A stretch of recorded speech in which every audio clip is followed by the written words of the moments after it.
Hey, Kliq This fans, want to get closer to the show than ever? Join Kliq This TV. Kliq This TV offers early commercial-free access to wrestling's hottest podcast, plus live audience tapings of their show every friggin' week. Head to kliqthistv.com now and get inside the show that's just too sweet. The following podcast contains mature language and adult discussion.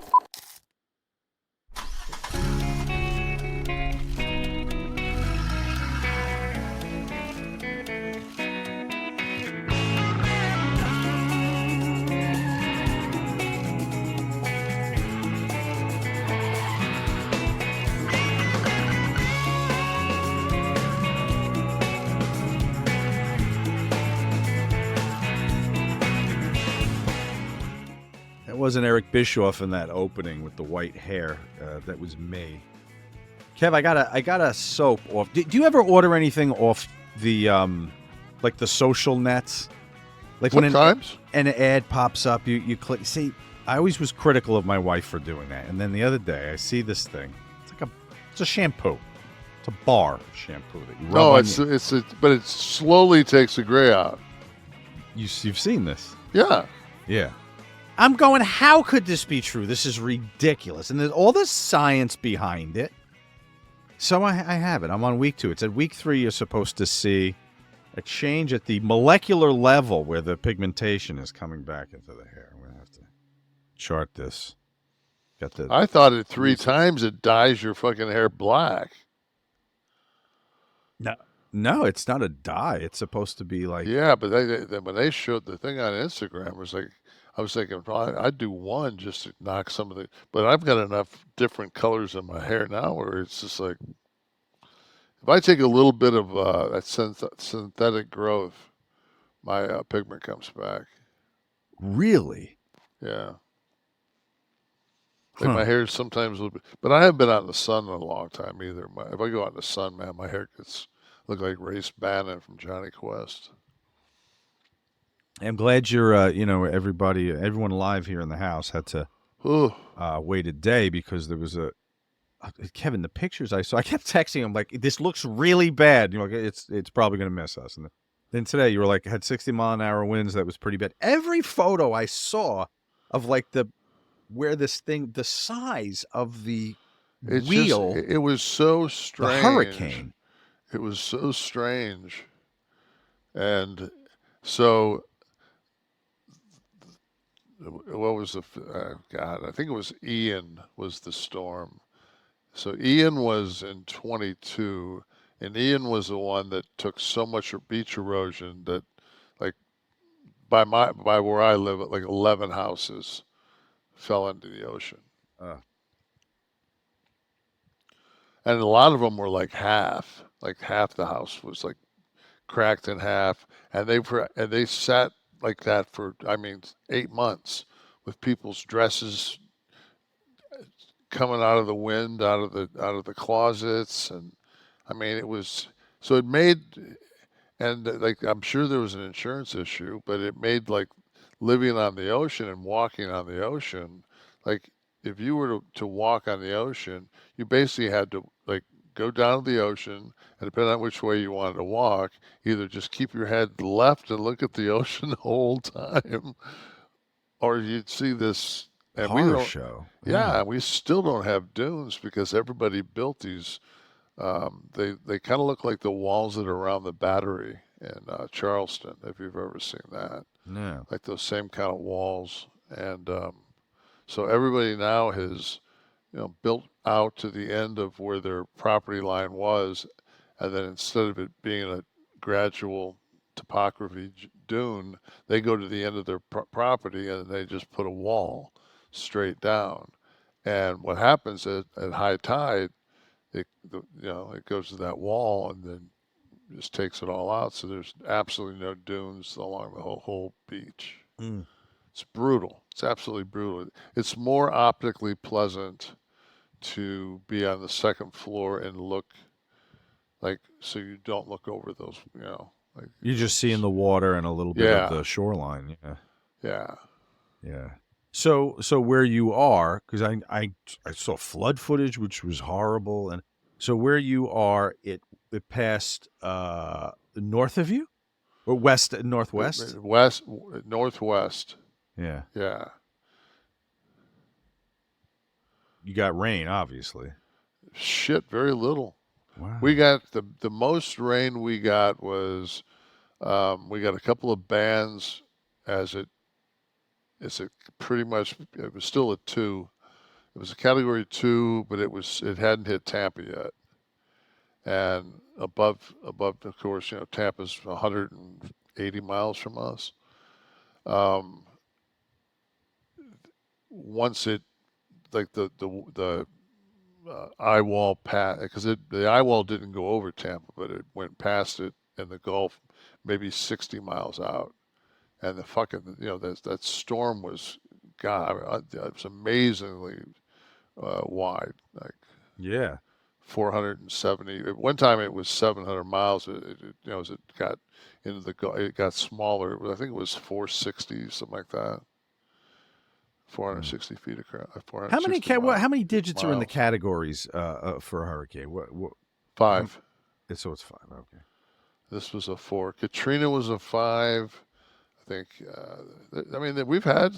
I think Charlie, when Charlie finally hit here, I think Charlie came in as I think it came in as a 5. Hugo, I think, was a 5.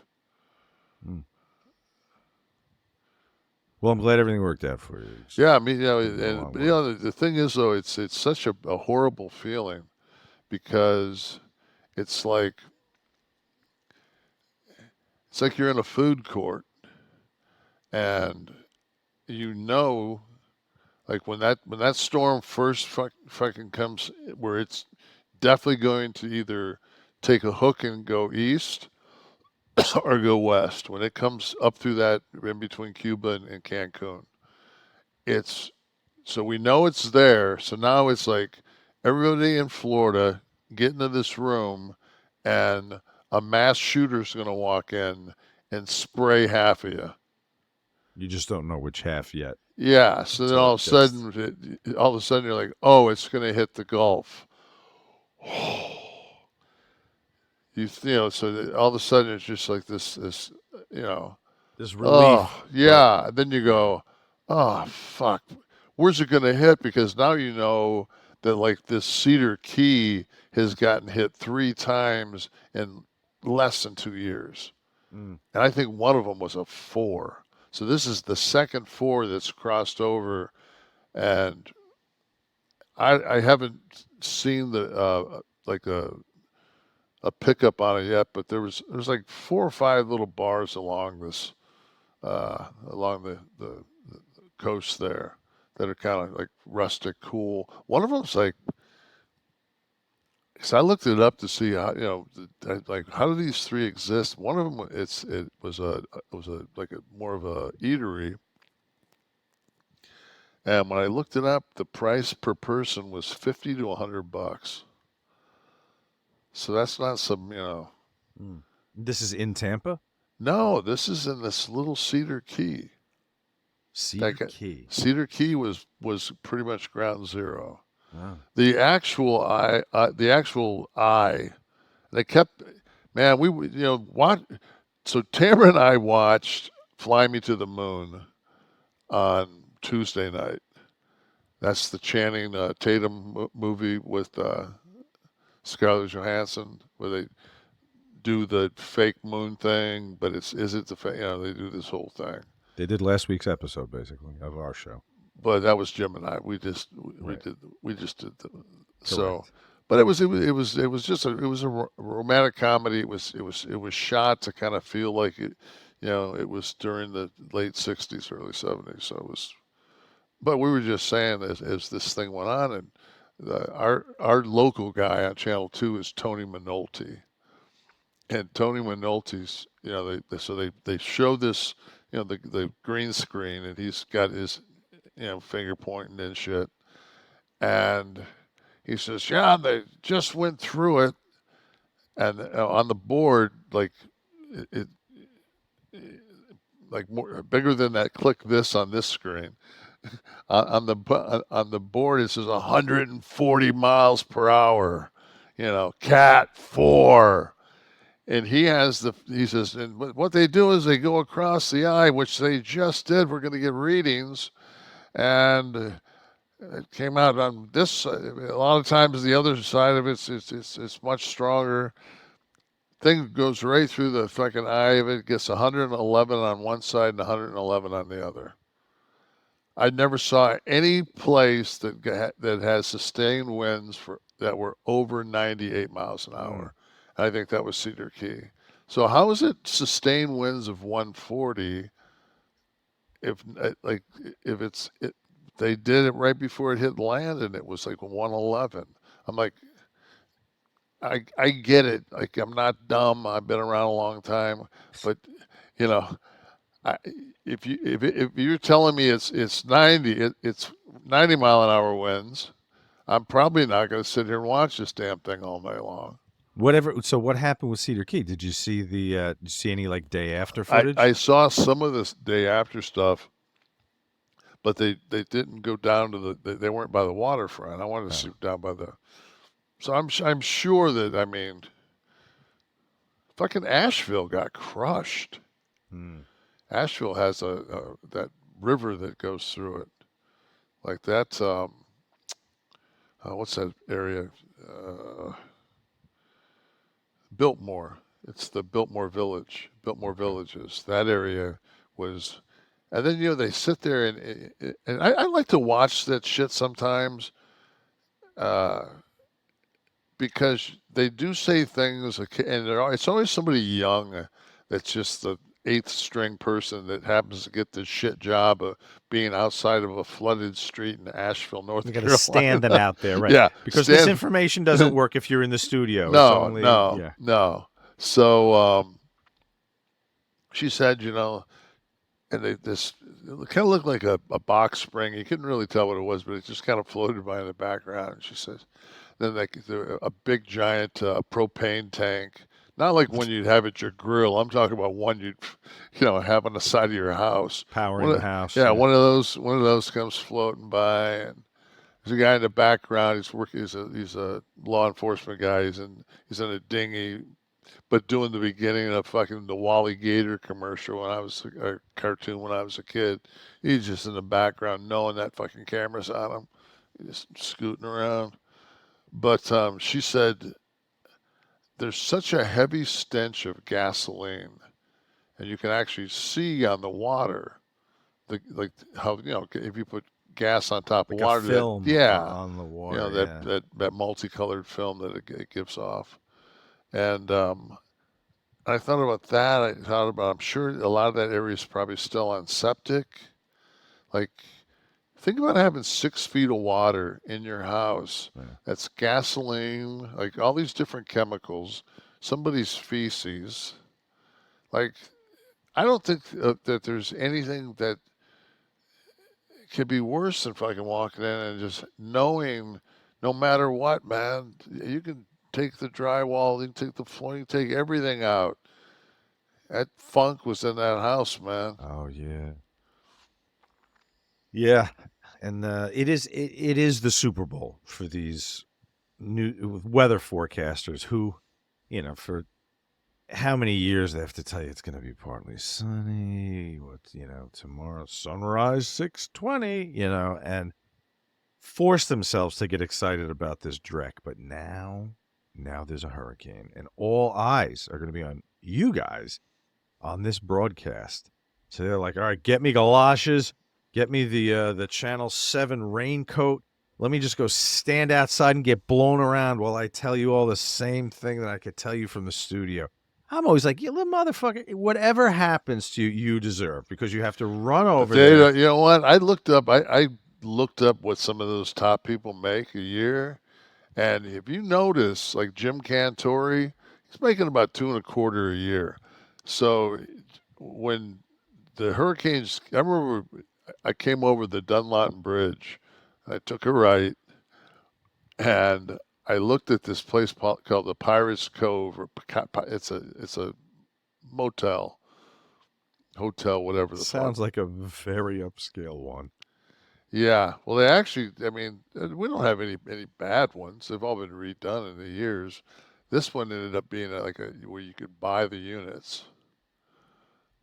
Some people like bought 2 units. Like they sold them for like 40 grand. And like some people bought 3 hotel units and made them little condos. And so it's not completely fucking bogus. But at this point, they hadn't done that yet. It was a pretty bogus place. And I came around the corner and I looked over and I saw the Weather Channel truck. And I said, God, I guess, it was completely different.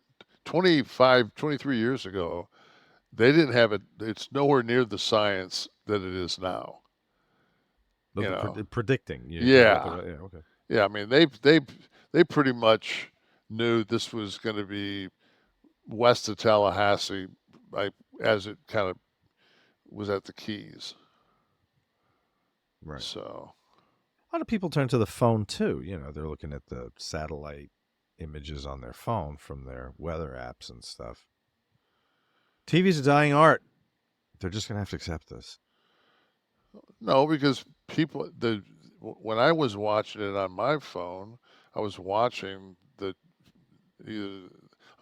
feed because they have people there. So I was watching Channel 2. I was watching Weather Channel. So you're still watching TV. You're just watching it on your phone.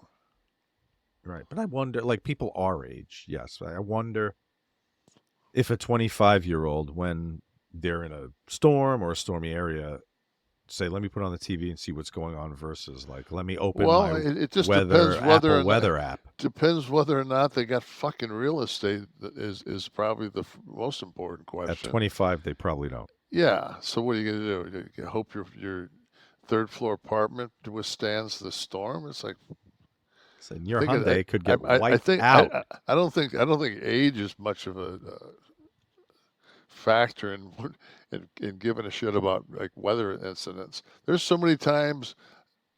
How many times I watch a shitload of news, and weather and everything else, because there's no reason to really dig for if I can find somebody that's putting it out there.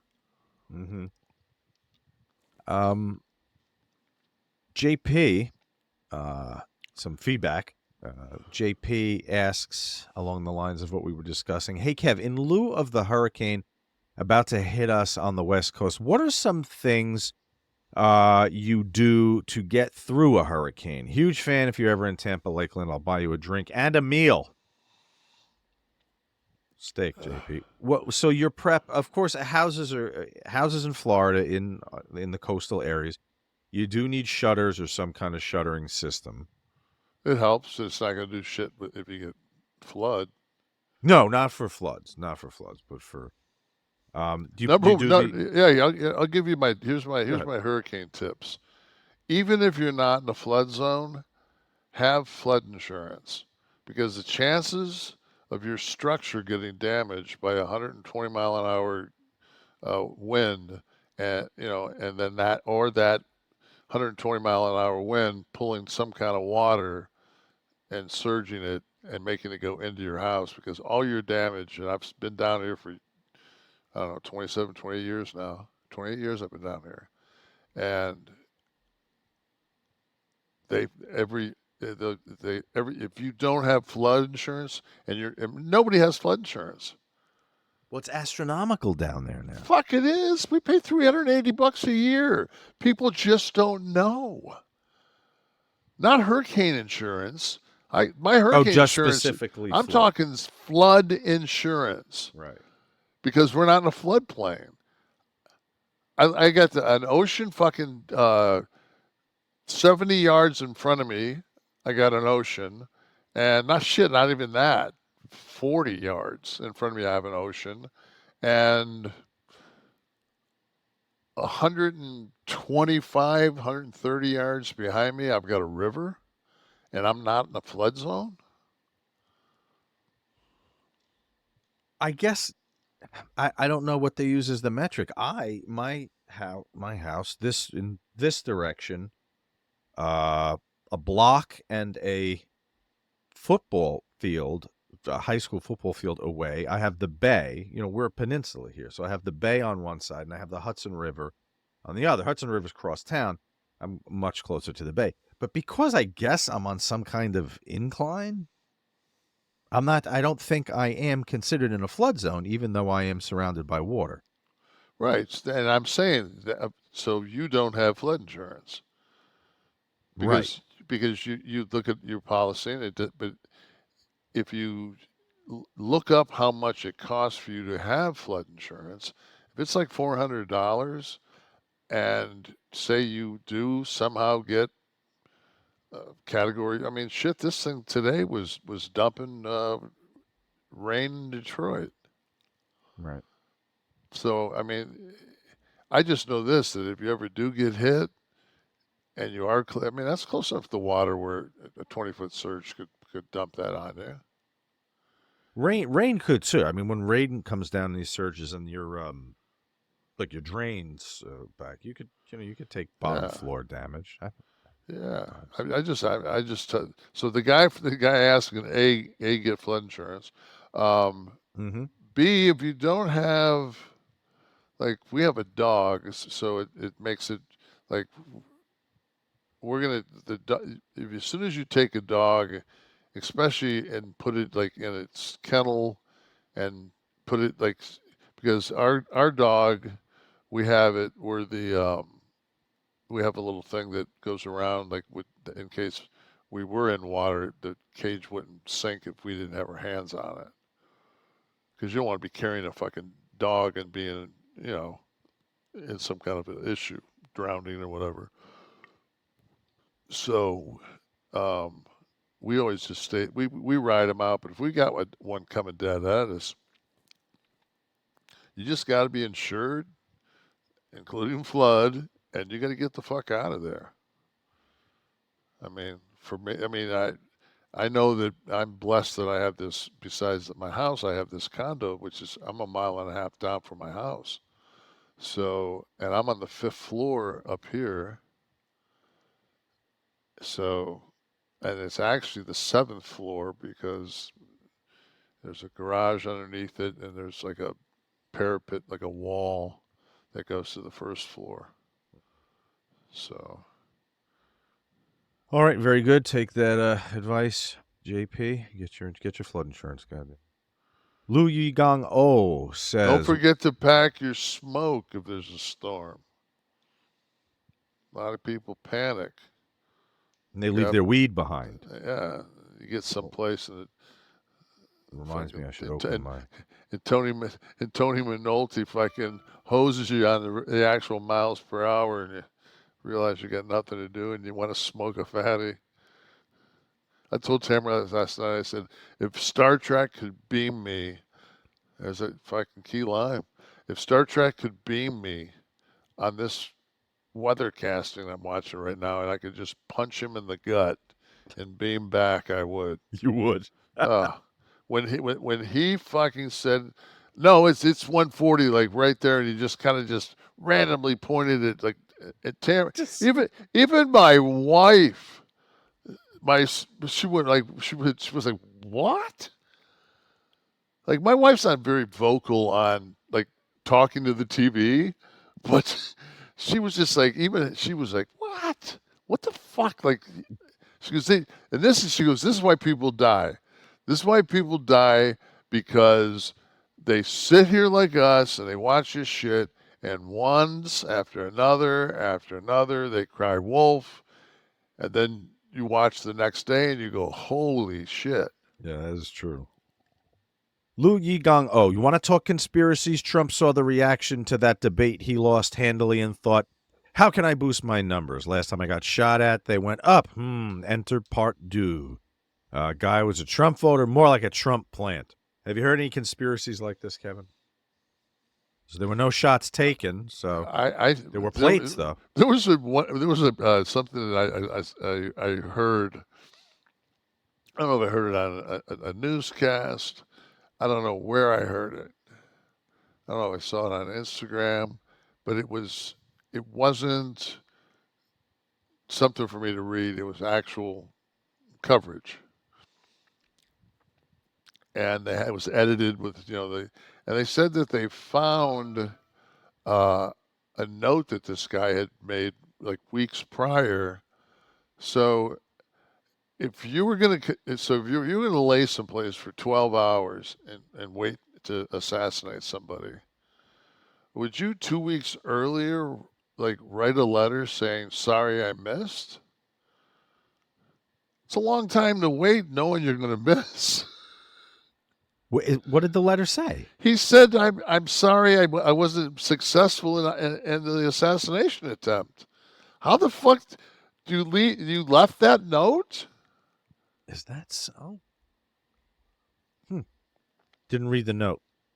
I saw that one was left. I assumed that it was traditional. He had nice penmanship, I remember seeing in the little clip. It's much like the computers.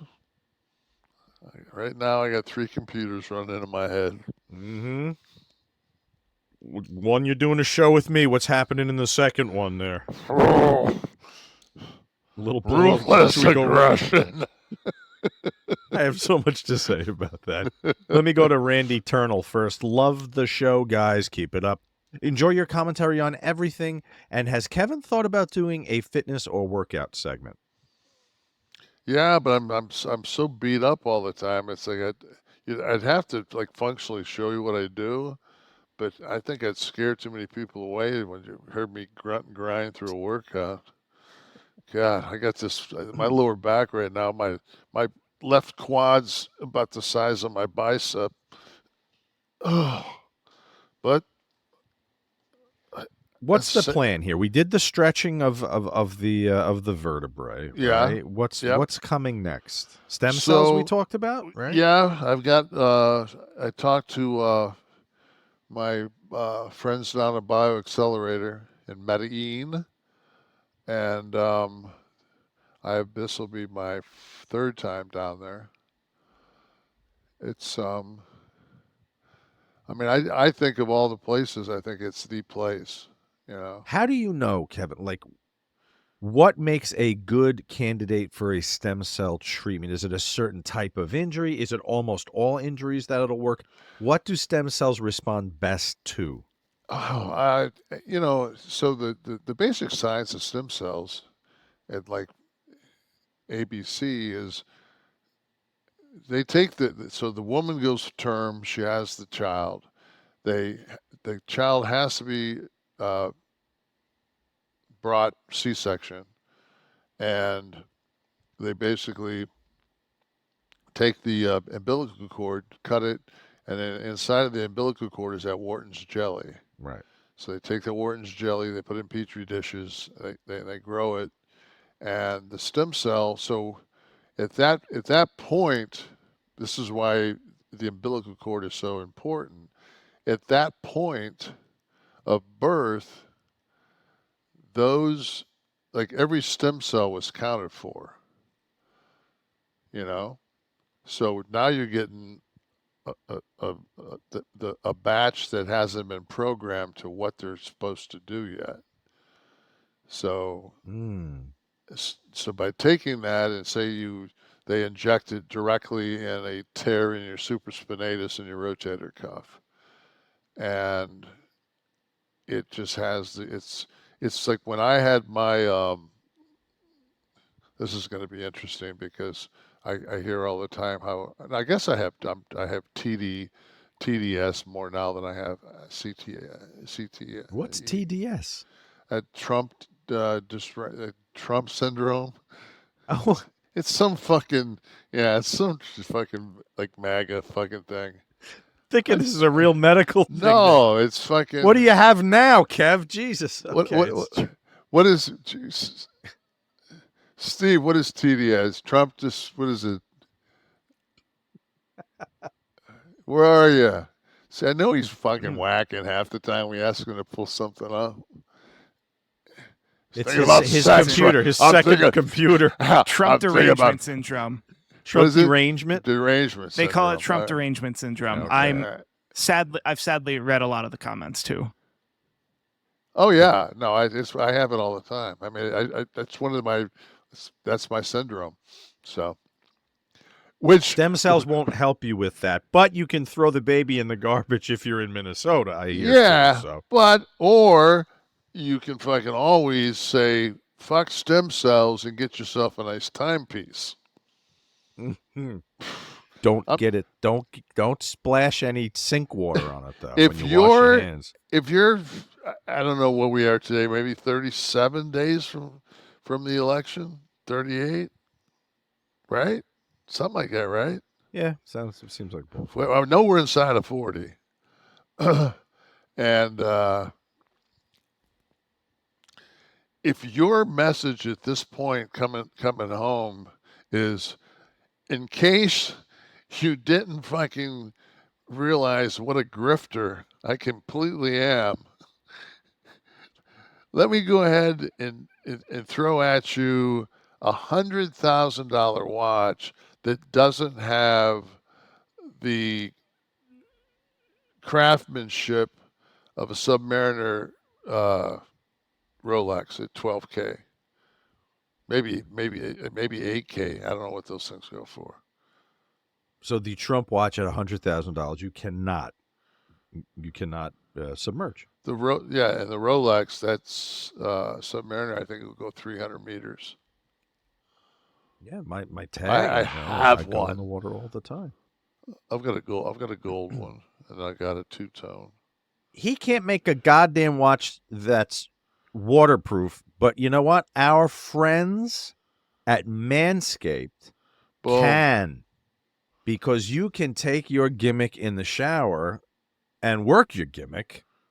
Everyone knows we've talked about Manscaped for months and months. And there's a new product that we're going to launch today. This is very exciting. This is not for me necessarily. The Dome Shaver Pro, which is the head shaver, and the Dome Soother, which is the aftershave lotion for the head. Let's get into what makes these products a game changer for head care. First, Dome Shaver Pro, okay? This little beast comes with 5 premium rotary blades optimized specifically for head shaving. Okay, it's curved. It covers the circumference of the head just perfectly. These blades are designed to give you the cleanest, smoothest shave possible. One of the standout features of the shaver is the skin-safe technology. Means you can shave confidently, knowing you're less likely to experience nicks and cuts. It's very versatile, fully waterproof. You can use it wet or dry, take it into the shower, unlike the Trump watch at $100,000. This is considerably less money.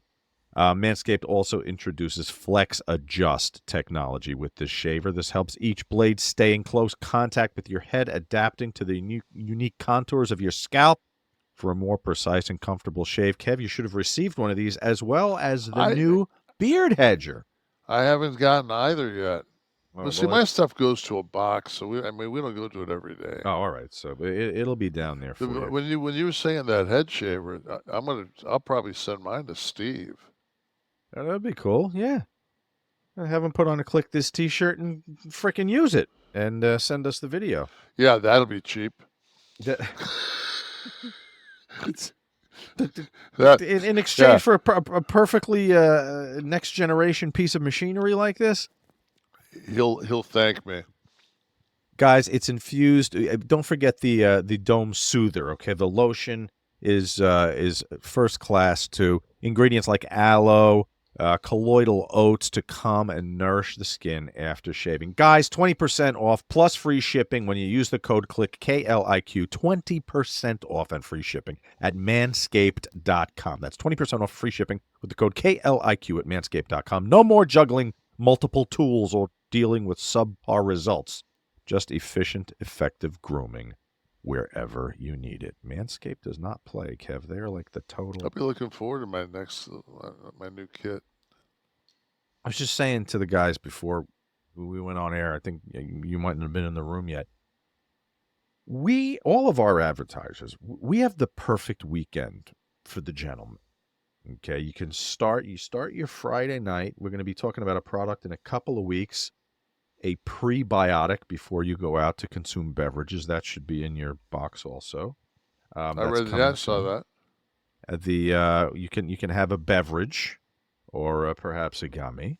You can also hit yourself a little bit with the Manscaped, smack it with the Mando, pop your Blue Chew, and hit the town. All right, next morning, knock out a little of that magic spoon. Maybe hit another Blue Chew. Get your woman up for the day, and we're the total weekend solution for the gentleman, for the Kliq gentleman. I like to believe, anyway.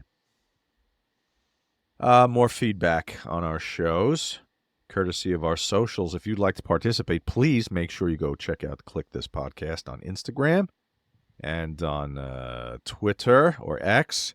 Dan says, stay safe. We need Kev telling more people to fuck off. LOL. So they need you alive if only for that reason and nothing else. A fuck off from Kev is like a hallmark. I've been pretty fucking mild lately. Are you microdosing? What's the key to the mildness? You're still not drinking? No. Okay. No. Which is crazy, man. I mean, if somebody would have told me at a point in my life that I wasn't going to be consuming, at least drinking, like just a couple glasses of wine a day.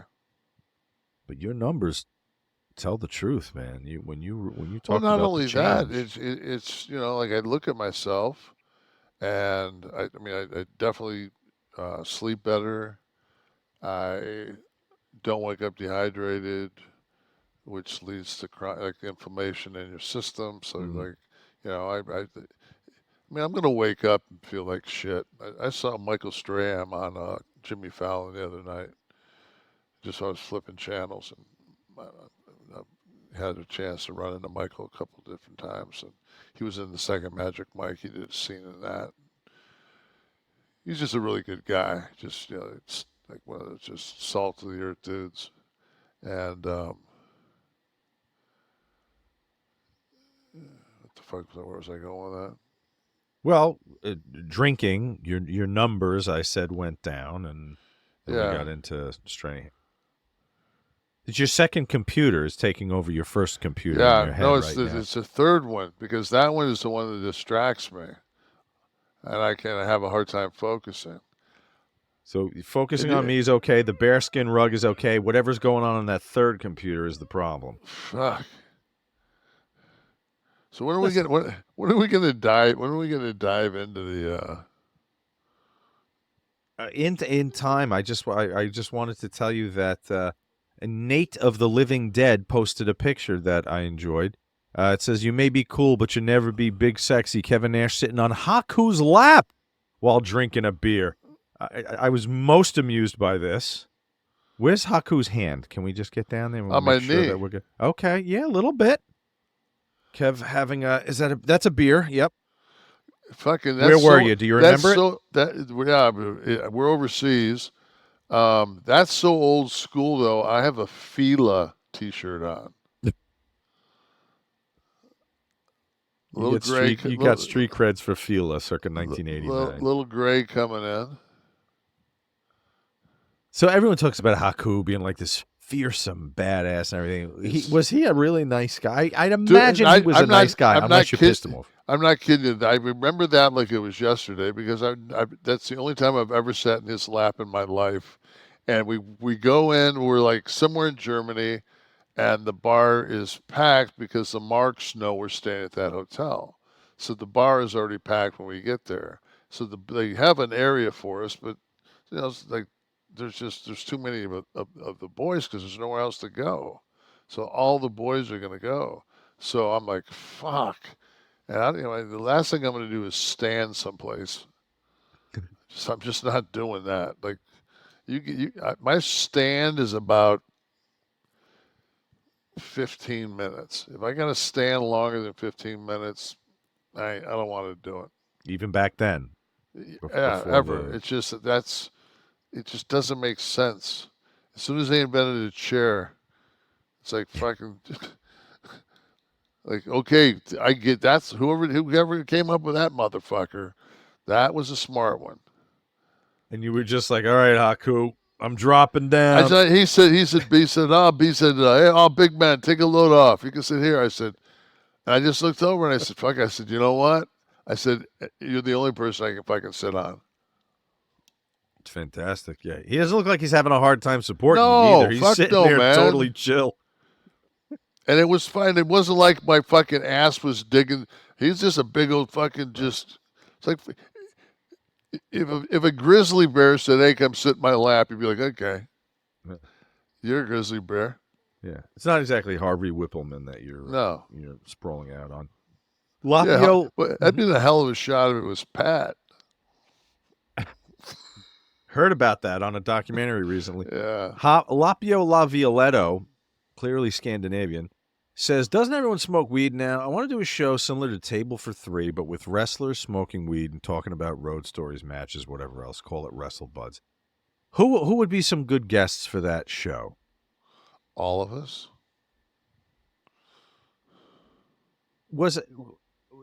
You were not tested for weed back What then? era? Well, okay, yeah, that's true. All right, take 93, 96. I was going to say, take the first run. No smoke. No testing for smoke. No. Oh, they did test for smoke. Yes, not a fucking chance to do that or the gas. What was the thing that you could get away with? Was it the pills? Pills. The pain? Okay, it was the the pills. That's why I had fucking 90 guys overdose. How about WCW? 97, 98? A to Z. No testing. No testing. When Time Warner comes in, does that add an employee drug testing policy that would have been used for like people working in CNN Tower? We're all 1099s. Oh, that's true. Right. So that was okay. Right. TNA? No drug testing. Return to WWE?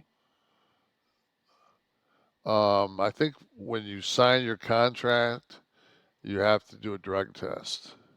It's part of their wellness program. So I know it was drug tested because I wrote everything that would be in my system because I take Xanax. At the time, I was also taking, I started TRT, but Dr. Fisher, who at that time was also like the head of Florida longevity. I don't know if he even still practices, but he was in Fort Lauderdale. It was Dr. Don Fisher. And Don Fisher put me on 200 milligrams of testosterone and 100 milligrams of Deca. And there was an old, the wives' tale. I don't know if it has ever been medically proven, but Deca was good for your joints. We all used to say it because that way you could always, when you said you were clean, that meant, of course, I'm taking 100 milligrams of Deca for my joints. But so this doctor gave you the script under what pretense for Deca Durabolin? The amount of orthopedic surgeries. So if you tell them beforehand, you said you write down. No, I had to get. Oh no! So for the WBE, I wrote down testosterone, cypionate, Deca. Forget it. It's just Decadurabolin is what it was. Durabolin. The hell do I know?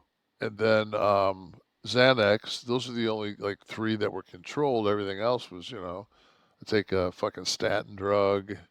I take. But if you wrote down Deca, I think for thyroid. If you wrote down Deca and said you were prescribed, if it comes out in the test at that point, you're excused because it was. That's what I was about to say. So they call me in, and the doctor says to me, he goes, "Well, we got your blood work back," and I'm like, "All right."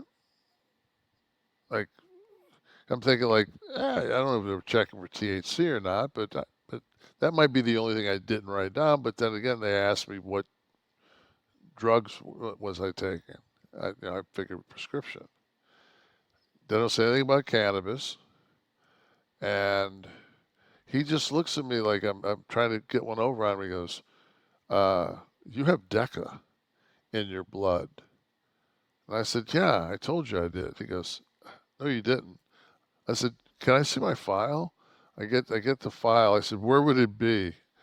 And he like comes around and goes through it. He goes, "It'd be right."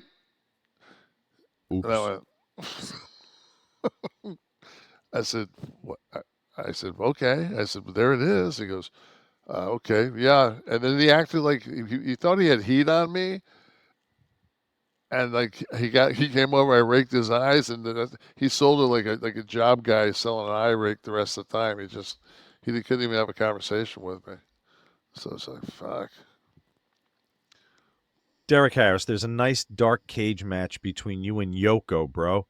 I can't remember ever seeing you two one-on-one until this match. I missed the old school blue cage as well.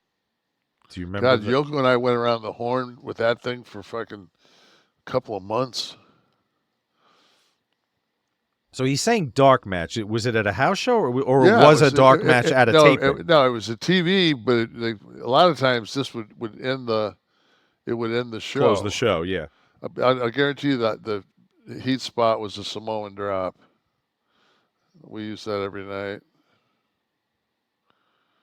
Looking at some stills of the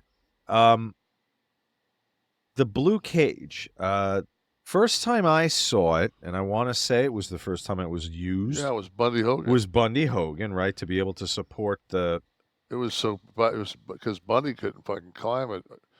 Hulk could climb it, just cage or steel cage, but Bundy couldn't climb a cage. And I'm assuming Yoko necessitated the blue cage. Well, we never went away from that. That was the cage. You never used the fencing after? No, nope, never. The entire time in my career, before I got there, everything was the aluminum baseball bats fucking soldered together. Yeah. I'll tell you one thing: when you got in that ring and you were having a cage match, is if you were a bigger dude and you hit the ropes, and those ropes really give, because you can motor in that ring, and somebody send you off. It was almost like it was a rib. They'd send you off, and kind of hard, and you fucking hit those ropes, and as soon as you hit the ropes, they'd give enough, and that cage came to a seam that was probably about 8 inches wide. Yeah. And fuck, man, your noggin would hit that thing. Yeah. Be like, oh. That was the most unforgiving, because sooner or later, like a normal cage, you can work because you bounce into it. Mm-hmm. It has that movement. That thing, man, you get tossed up onto it. It's fuck. Right. And there was so much give to that fencing. That, where the other, that blue thing was the exact opposite. You mentioned the ropes for a second. Let me ask you: did you ever work the cable ropes? Yeah, WCW. Right. So they were always the rubbered cable. Yeah, the only place that I ever had ropes was WWE. One more difficult than the other, one more forgiving than the other, one easier on your back when you have to hit them. For me, just the size of the WWE ring, because it's 2 feet bigger than the WCW, so it's a 20-foot ring. So that's huge. But the ropes themselves, hitting they're the higher. Ropes. Yeah, they're higher, and because they're much easier to go off of. The only thing it is for the guys that go off the top rope. They're tough. So better to be on the cable ropes to launch yourself off the top. You're saying? Yeah, because it's more. Your footing's better. Very good. Hey, listen, I know if you use there's still cable in that corner where the ropes. There's a piece of cable that goes to a certain connect that I think stabilizes with that turnbuckle. But you still you could probably stand on the turnbuckle, but those ropes are still going to give where the cables won't. Right. Before we talk about this documentary, I'm going to need a little energy. I'm going to need a little protein. So I'm dipping into my magic spoon. Could have the cereal, but these bars. I had cereal. I had a bowl of cereal last night. Which did you knock out? Which flavor? Peanut butter. The peanut butter? Yeah, I'm going to pop a peanut butter bar right now. Everyone loves cereal. As a kid, you ate cereal, but a lot of times as an adult, you got to consider things like sugar. Most cereals don't give me the protein that I need. So you know what? I found Magic Spoon. A nostalgically delicious cereal. It tastes just like my childhood favorites, but it's without the sugar and a ton of protein. All right, and if you're already a Magic Spoon fan, the big news is this jam right here. The Magic Spoon high-protein treat. They're light, crispy. They taste just like those classic crunchy cereal bars, if you know what I'm talking about. But Magic Spoon's brand new treats are not only delicious, they're a great after-gym snack, too. They're loaded with the protein I need. If you're talking about the cereal, every serving of Magic Spoon, 13 grams of protein, 0 grams of sugar, 4 grams of net carbs, so you can feel good about what you're eating. Most popular flavors, as far as I'm concerned, are the fruity and the cocoa. Now, the treats, big fan of the chocolatey peanut butter I'm holding right here. They're brand new. They're crispy, crunchy, airy, and an easy way to get the 12 grams of protein on the go. We're big fans of the Magic Spoon treats and cereal. You should be too. And getting them is so super easy. You're going to get $5 off your next order, by the way, at magicspoon.com/Kliq, Kliq, or just look for Magic Spoon on Amazon or in your nearest grocery store. That's magicspoon.com/Kliq, Kliq. If you go that route, you're getting your $5 off. Hold on to the dream, guys. Enjoy a snack.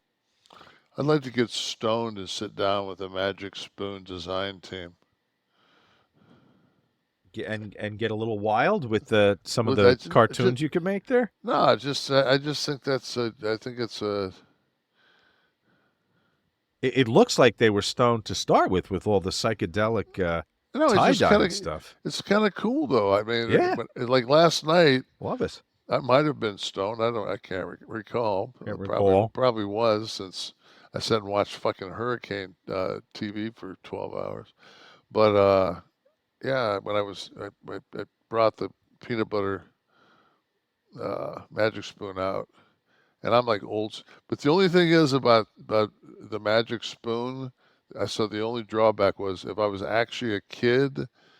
So when you sit down and had a bowl of cereal, you had to have the box right in front of you, because you read the box. You read the box. You read the box.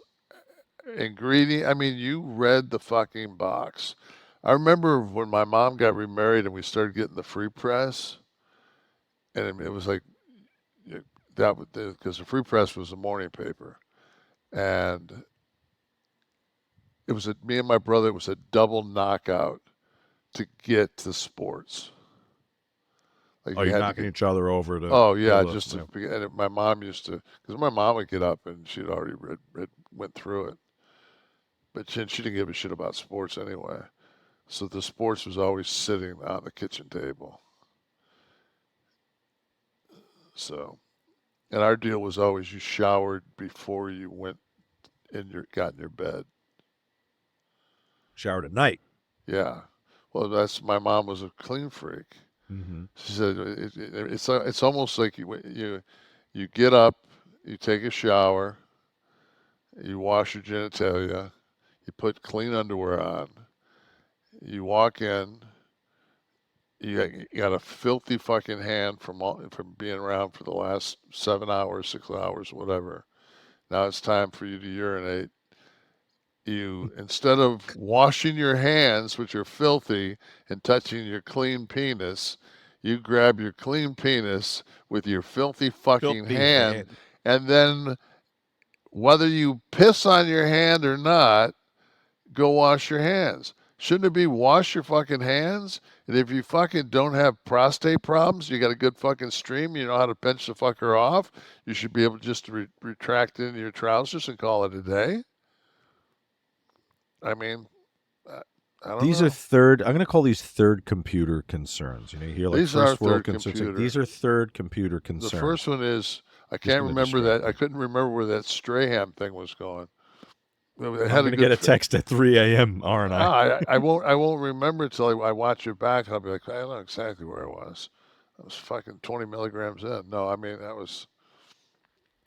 You know, we keep referring to the computer reference because it was a standout moment in the Mr. McMahon documentary that premiered this week. You weren't a wrestling fan.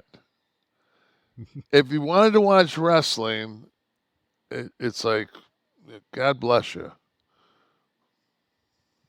Yeah. Well, there was a lot of wrestling in it. Yes, there was. Yeah. I mean, it's pretty hard to tell the Vince McMahon story without, but I think you can, I don't think you have to, Well, my complaint in that arena was that, first of all, let me start.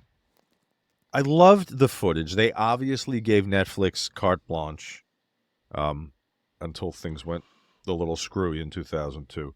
But they pulled footage, outtakes, and little behind the scenes. I'm calling them outtakes. They're not bloopers, but there are moments like giving some direction to Hogan before a promo. Vince is like just off camera, and he gives him the closing line, and then you see the promo. I love shit like that. You were there. You saw all that shit. That's the shit we didn't see. That was the whole premise of the shoot interview, right? To be able to see the behind the scenes. So that stuff I enjoyed. You were probably bored by it because you lived it. But those little nuggets like that, I enjoyed very much. It was weird to see Vince being interviewed. Because if you go back and you think archive-wise, like everything in my existence is Vince on the defense being aggressive. Costas. When you had to sit down with Costas and then Armand. Anybody that he sits down with. And just to see him sitting there kind of just docile. He's well-spoken. And not only that, he doesn't, like I'm doing right now, it doesn't take him long to process a thought. Like, there was never like a much of a ponderance. They'd ask him something, he'd go, just everything was kind of like it was programmed in one of the 3 computers. Right. His comment was he was asked, I forget what the question that prompted it was, but his reply was, at all times, did he say 2 or 3? I thought he said 2 computers. 3. He said 3? All right. Well, he described 2. He said, well, what? The person asked him, he was asked how many computers. He said 3. And then he said, besides this, what else is, besides what we're doing right now, what else is doing? He said, well, one of them is having, sex, very pleasurable sexual experience. Right. Having a good time sexually. And I just thought, like, wow, man, like, of all the things to say and all the shit that's going to happen moving forward, you basically painted to me that you're a schizophrenic and that, there's, you have 3 of you. You just told me you have 3 of you. Like, what would be the, if it was 1955 and you said, I don't know, well, the computer hasn't been invented. There's 3 of me. Yeah, 3 different people in my head. Now you just turn it around and say, nah, there's 3 different computers. There's this one that's processing this. Imagine if you fucking could actually take your mind and just compartmentalize it in such a way that and make it not like wink wink, but do that. Then that explains so much of his personality. It was just shocking true or not true, it's shocking that he admitted that. After this entire piece is being built around him, he knew at the time it was going to be about him, and he's talked about the business, he's talked about his family. But doesn't a serial killer fucking want to be caught? Yeah, man. Yeah. I don't know. Despite how he was going to be portrayed, because it started before the sex scandal. But he knew the steroid stuff was going to come up. He knew the ring boy thing was going to come up. He knew that the origin of is the first 12 years of his life, he is sexually and physically abused by his stepfather and his mother. They made a hint to. They alluded to that, and without any.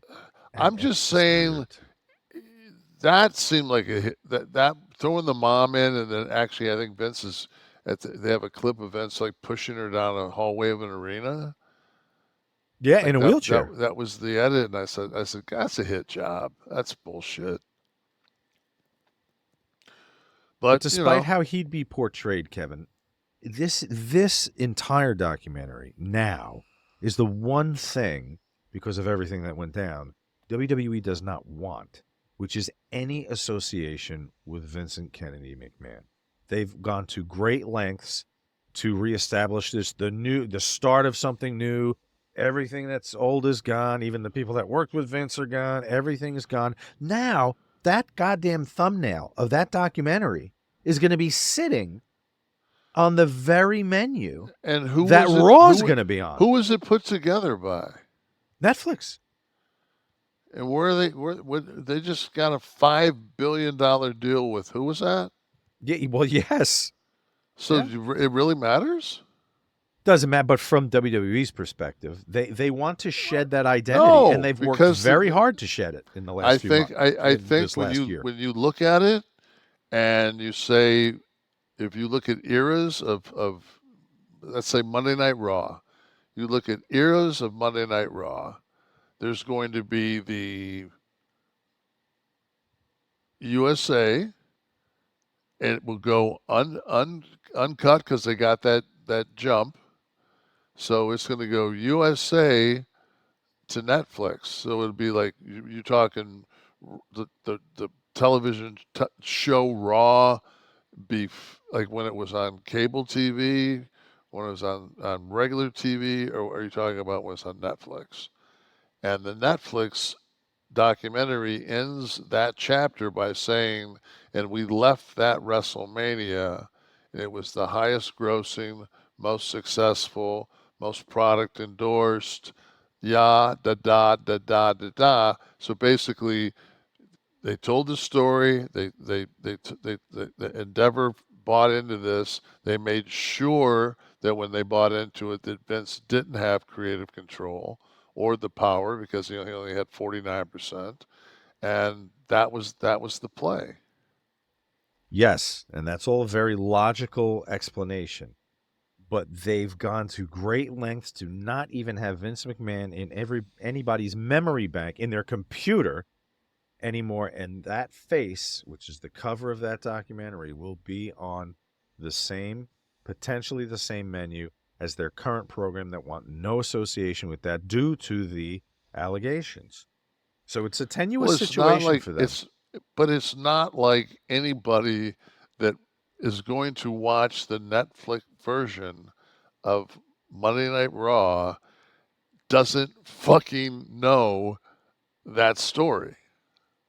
Right. So why have Hunter come out and say this is the start of something new? Why even bother then? I'm not saying they do, but they that's how they ended that documentary. Mm-hmm. They ended the documentary on that he's no longer a part of it in any form or fashion, and things are better than they've ever been. That's how they ended it. Mm-hmm. Yes. So if someone sits through all that, they will get that in the last 5 minutes of episode 6. Name one of those that you started watching and you didn't finish. One, what? Just any of those docs that Netflix does, like Monster that's on right now. I won't watch it because I know I won't finish it. Is that the Menendez one? Yeah. Right. Kev, was there anything in the documentary? I mean, you lived so much of it. Well, I mean, you lived a portion of it. The years that, and you're in it, obviously, not in an interview capacity, but you're in it in footage. Is there anything you gleaned, like was there an aha moment, something you learned for the first time, something you I mean, besides the fact that Vince was 3 computers? That's kind of the highlight. And That listen, was- the that image was of him in the Speedo on vacation with Linda, worth the viewing alone. Precursor to the bearskin rug. No. Yeah, no, he was always chill with me.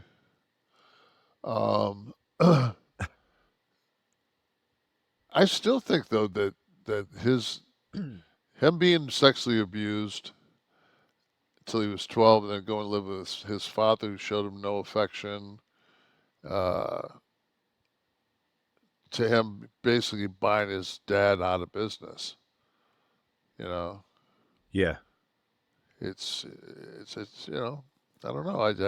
I didn't grow up like that. I didn't grow up in that kind of I wasn't abused, and I know I was loved. I might have had death in my life, and some shit like that, but I knew I was loved, and I knew I wasn't going to get fucked with. I was always safe.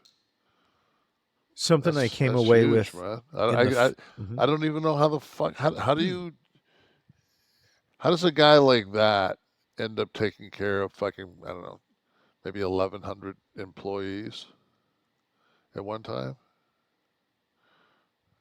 600? I don't know. But I mean, it's a lot of families. Well, speaking of which, the family dynamic with him and Stephanie, but more poignant to me was Shane and the difficulties he no doubt endured. He's obviously very well put together. Shane presents himself well. He explains everything well, but there's probably some very deep-seated stuff there, no? Did you see any of the weirdness between Shane and Vince when you were... See, when you're I think this is the whole wrestling world in a nutshell, is we always talk to each other and we say, like, if you're standing this close to something, and I've got my hand an inch from my nose, for those that are listening, what would you see? And they say, I don't know, if you stood back 3 feet, what would you see? Oh, it's the Mona Lisa. And that's the wrestling world. You're so fucking nose deep in it, you can't see. I mean, you're completely, because it's so demanding, especially at that company at that top level. So you're on, and it's. They made the implication, and I think somebody said it, and it might have been Tony Atlas, that Stephanie was correctly chosen as the one who could spearhead a business that large, and that Shane was maybe, quote, too nice of a guy to be in a cutthroat business like that. Did you feel similarly that you would you have put the money on that horse? Would you put your money on Stephanie over Shane? It's hindsight. I just lived it. I didn't question it. I didn't. Well, you get a sense working around someone that. Yeah, but it's nothing to. Whoever is telling me what to do, and their last name is McMahon, they're pretty much paying my checks, so I'm probably going to be pretty obedient. Not that you wouldn't be, but I was just wondering if she gave off a more commanding presence, so more definitive in the instruction she gave than a Shane would have. I mean,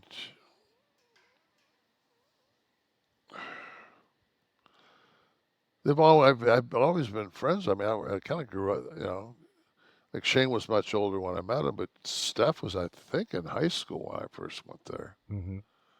So. Was the Ruthless Aggression Era a thing? This is the first time I'm hearing it. Maybe I'm not a good enough fan. I knew the Hogan era, and then the Attitude Era. There was a Ruthless Aggression Era? That was when Rock and Steve were both going. I know what they said it was, but I'd never heard the term used. I knew there was the new generation. I had a hat that said WWE, the WW without the, there's never been an E, but, their logo, and then across the back where you snap it together and make the sizes, across that little arch there, it said "Ruthless Aggression." So I think it was. Was that the name of a pay-per-view also, or maybe a video game was called Ruthless Aggression? I know the term, but I never heard it applied to like. No, it was an era in the business. Oh yeah, it was. I think because he had that that in ring with all the talent around. The 3-computer era, maybe. That was. I wonder when the 3 computers came in. I was legitimately touched to see Bret talk about Owen. He'd always kind of talked about him in any documentary or interview I've seen in a very prepared way. There was some real raw emotion. I thought it was really heartbreaking to watch Bret talk about Owen today. I mean, I don't think I've ever spoke to. I know I told him I'm sorry, but I never brought it up. It's something you don't do. Hey, let me pick at that fucking scab you've been. I know. It's like, of Jesus. Course. Yeah. The product became too sanitized after they shed the Attitude Era and those very risque angles that really kind of pushed the envelope. And then they implied that it got so sanitized that fans were turned off. Are we in the middle ground right now of those two extremes, do you think, Kevin? There was the too sanitized where they were really character-y. Right now, is this the sweet spot? How I've always felt that there should be, it's like anything else. There should be a version of this it's like a movie. There's a reason why people want to go see a robot carry a duck around that's animation, and fucking, we want to watch blink twice. I mean, it's just, I think you've got to have, I think if you're an entertainment company, you've got to perform entertainment for more than one demographic. But are we finally treating the women the way they should be treated? Have we lost completely the ethnic angles? Like, are we in the right spot in the business now? We're in the spot where it can still be edgy, but not over the top. Yeah, but we're in whatever spot that the country that I mean, it's they're where they're allowed to be. That's pretty much the way I look at everything. Allowed to be, meaning societal pressures would come down on you. I mean, because when it comes down to it, if you're not, I mean, you and I could do this show, and we can motherfuck everybody, and if we lost our advertising, we'd lose it. We'd never lose our ability to speak whatever we want to speak about, unless Trump wins. No. But no, I just wish they would take an hour and call it Raw, or 2 hours and put it on Netflix and let people fucking cut promos like people cut promos. Profanity, you mean? Profanity. How people, however, some people cut promos and some people get a sentence out and don't say fuck. I'm just not one of those people. Clearly. Will we, maybe because it's going to Netflix and anything kind of goes, you don't have to worry about broadcast or profanity or anything. Will they start to let guys and girls cut their own promos and not so tightly script everything for the fear that so. They would? No, I don't. It wouldn't give them more freedom now that they're on Netflix. No, I don't think. I don't know, because you're still. You have to have control. You can't run Curb Your Enthusiasm. You can't give everybody just, hey, this is kind of the premise. That don't work. That's how it was when you were there? We still stayed within the guideline. The actual verbiage might not have, but what the verbiage was supposed to incite, the direction it was supposed to go. That was always, we knew that, you're gonna see if you can rile him up. He's gonna try to come back at you. We're pushing it towards this. So then if you just go out there and cut a promo, that's okay. But it's not like you're going to go out there and, I'm working against Roman Reigns and I cut a promo on Cody. Well, no, I know, but that's what, if you just kind of did whatever. It's still a structured. It's a written fucking episodic. Right. It's just different. No, it's just different. Kevin, it's just different. You're just gonna have to deal with it. God, yeah, everything's different. I look at go back and watch those TNA paparazzi production things. Go back and take a gander at those and see how many of those would make today's air. But Zero. they were so much fun because I could tell you guys were just doing what you wanted. Yeah, it translated. It wasn't stiff. That was just me and Borash. And then once we got the guys, then whoever, whether it be Shelley, like Shelley's got a real dry, I don't know. That was just, and they weren't doing anything with those guys. I said, let's give them personalities and fuck it. I think that since they're going to be on Netflix and they don't have to worry about language anymore and everything, I think they should add an hour of Kliq This before each Raw. They should distribute it, the video on Netflix 1 hour before Raw. Distribute our show. How much were you getting paid? Well, I'm going to let you and Barry do that. Final chapter of this documentary is... they allude to several times, because they have to show the title card, distancing talent comments from the Janelle Grant allegations that'll come up at the end of the documentary, to let people know that the things they're saying now were before the talent was aware that this was coming. But then they close this with airing a question about Vince's legacy from before, from the 2020 and 2021 footage. It's not relevant because of the talent now that you're showing me. You're showing me Mark, Undertaker, and everyone saying what they think. And 21 saying, and yes. And the thing is, Vince is so fucking complex, and at that point, there enough shit had went on that they were just like, nobody could. When John Cena says, I'm the wrong person to answer. I'm the wrong person to ask. Who the fuck's the right person to ask? Well, the answer would have been different on each of their cases, I think. Had they, like they brought Bruce back. How would you possibly know since nobody uttered a word? That's true. Yeah, that is.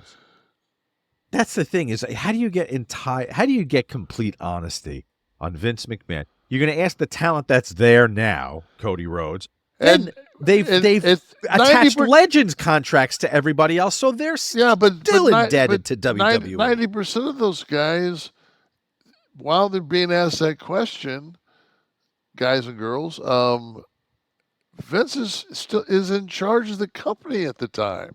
At the time, yes, but even guys that listen now, if you wanted to ask a retired NFL player about a coach he had, there's no connection to that. There's still these Legends contracts keep them tight-lipped, because even though they're gone, they're 70 years old now. They're still going to think twice about burning a bridge. If that NFL Hall of Famer was to have his pension was based on one person,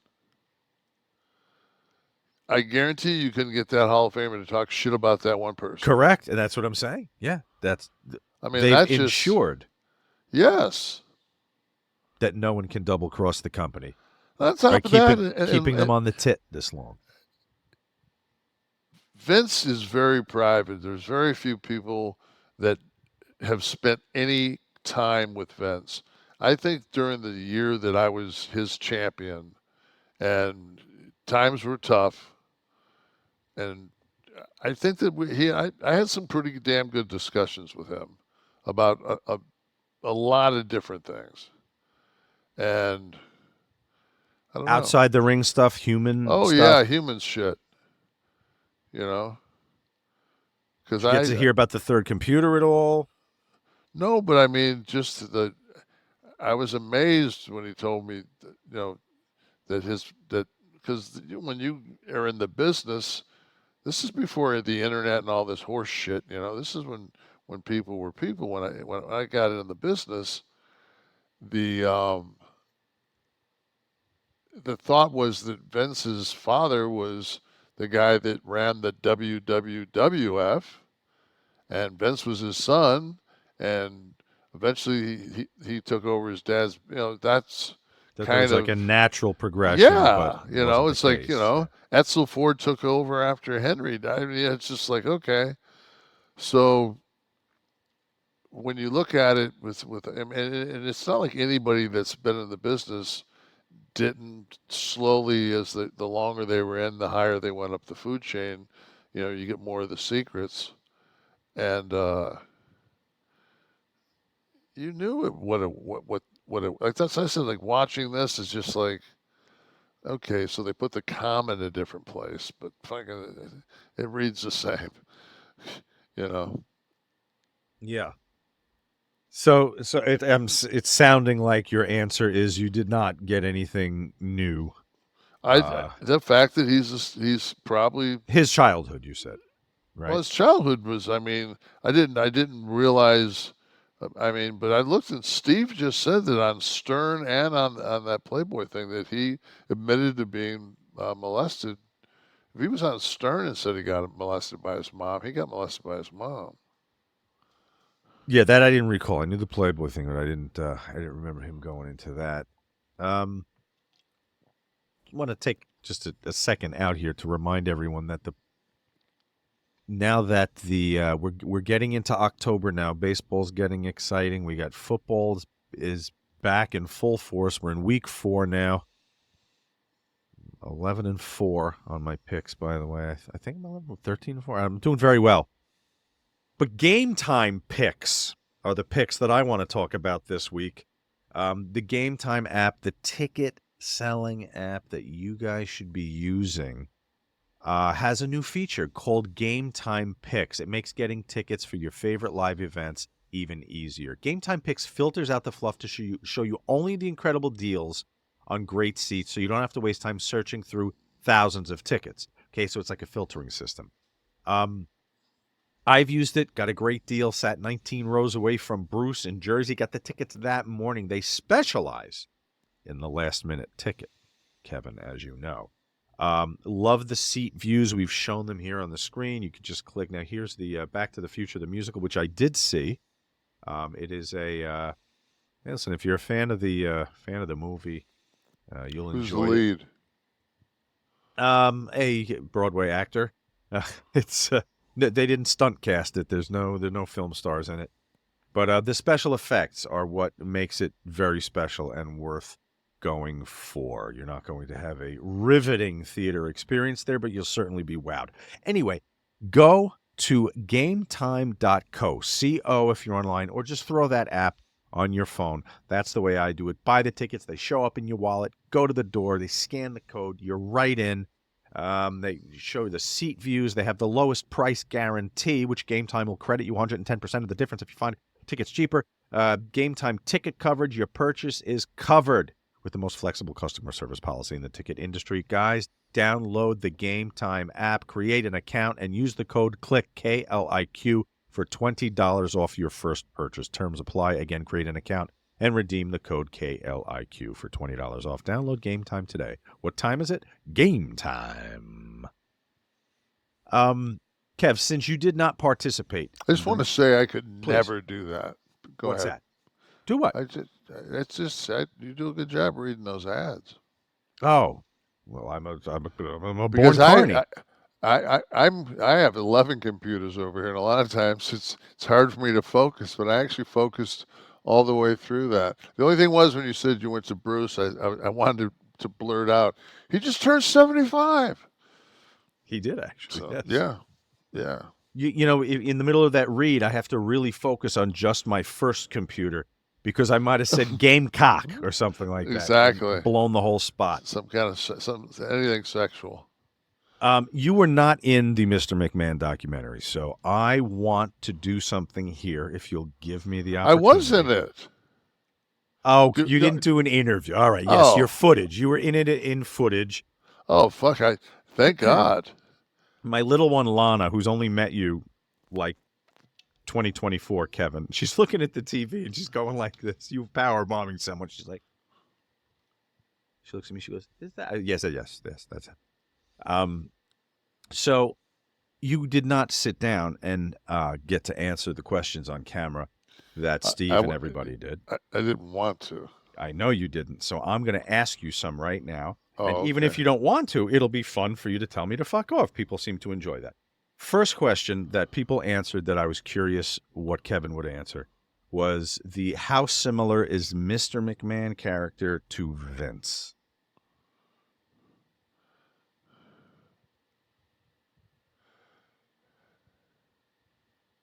Some said they were totally separate. Vince said they were totally separate. I think they're separate. Shane alluded to the fact that they were pretty close. Hulk, you remember what Hulk said? It's the same person, brother. So what do you think? You think they're more separate than Yeah, I think alike? I can only go by my experience and my relationship with him. Like the last time he and I talked was at Paul's 50th. And, it was a lot of the family there. It was the Kliq. I want to think Dave Bautista was the only other one of the boys that were there.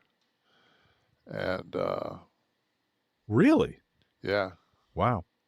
Yeah, Dave was there. And,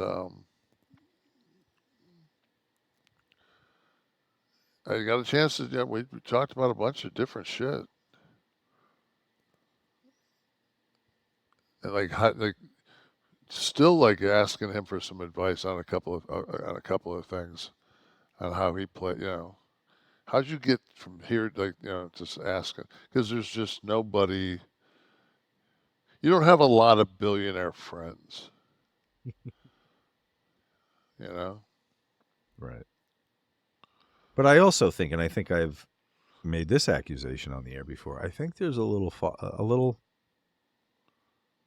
father replacement thing happening there because just the trajectory of your career, yeah, like your mom got to see it, but your dad never did. Yeah, and also my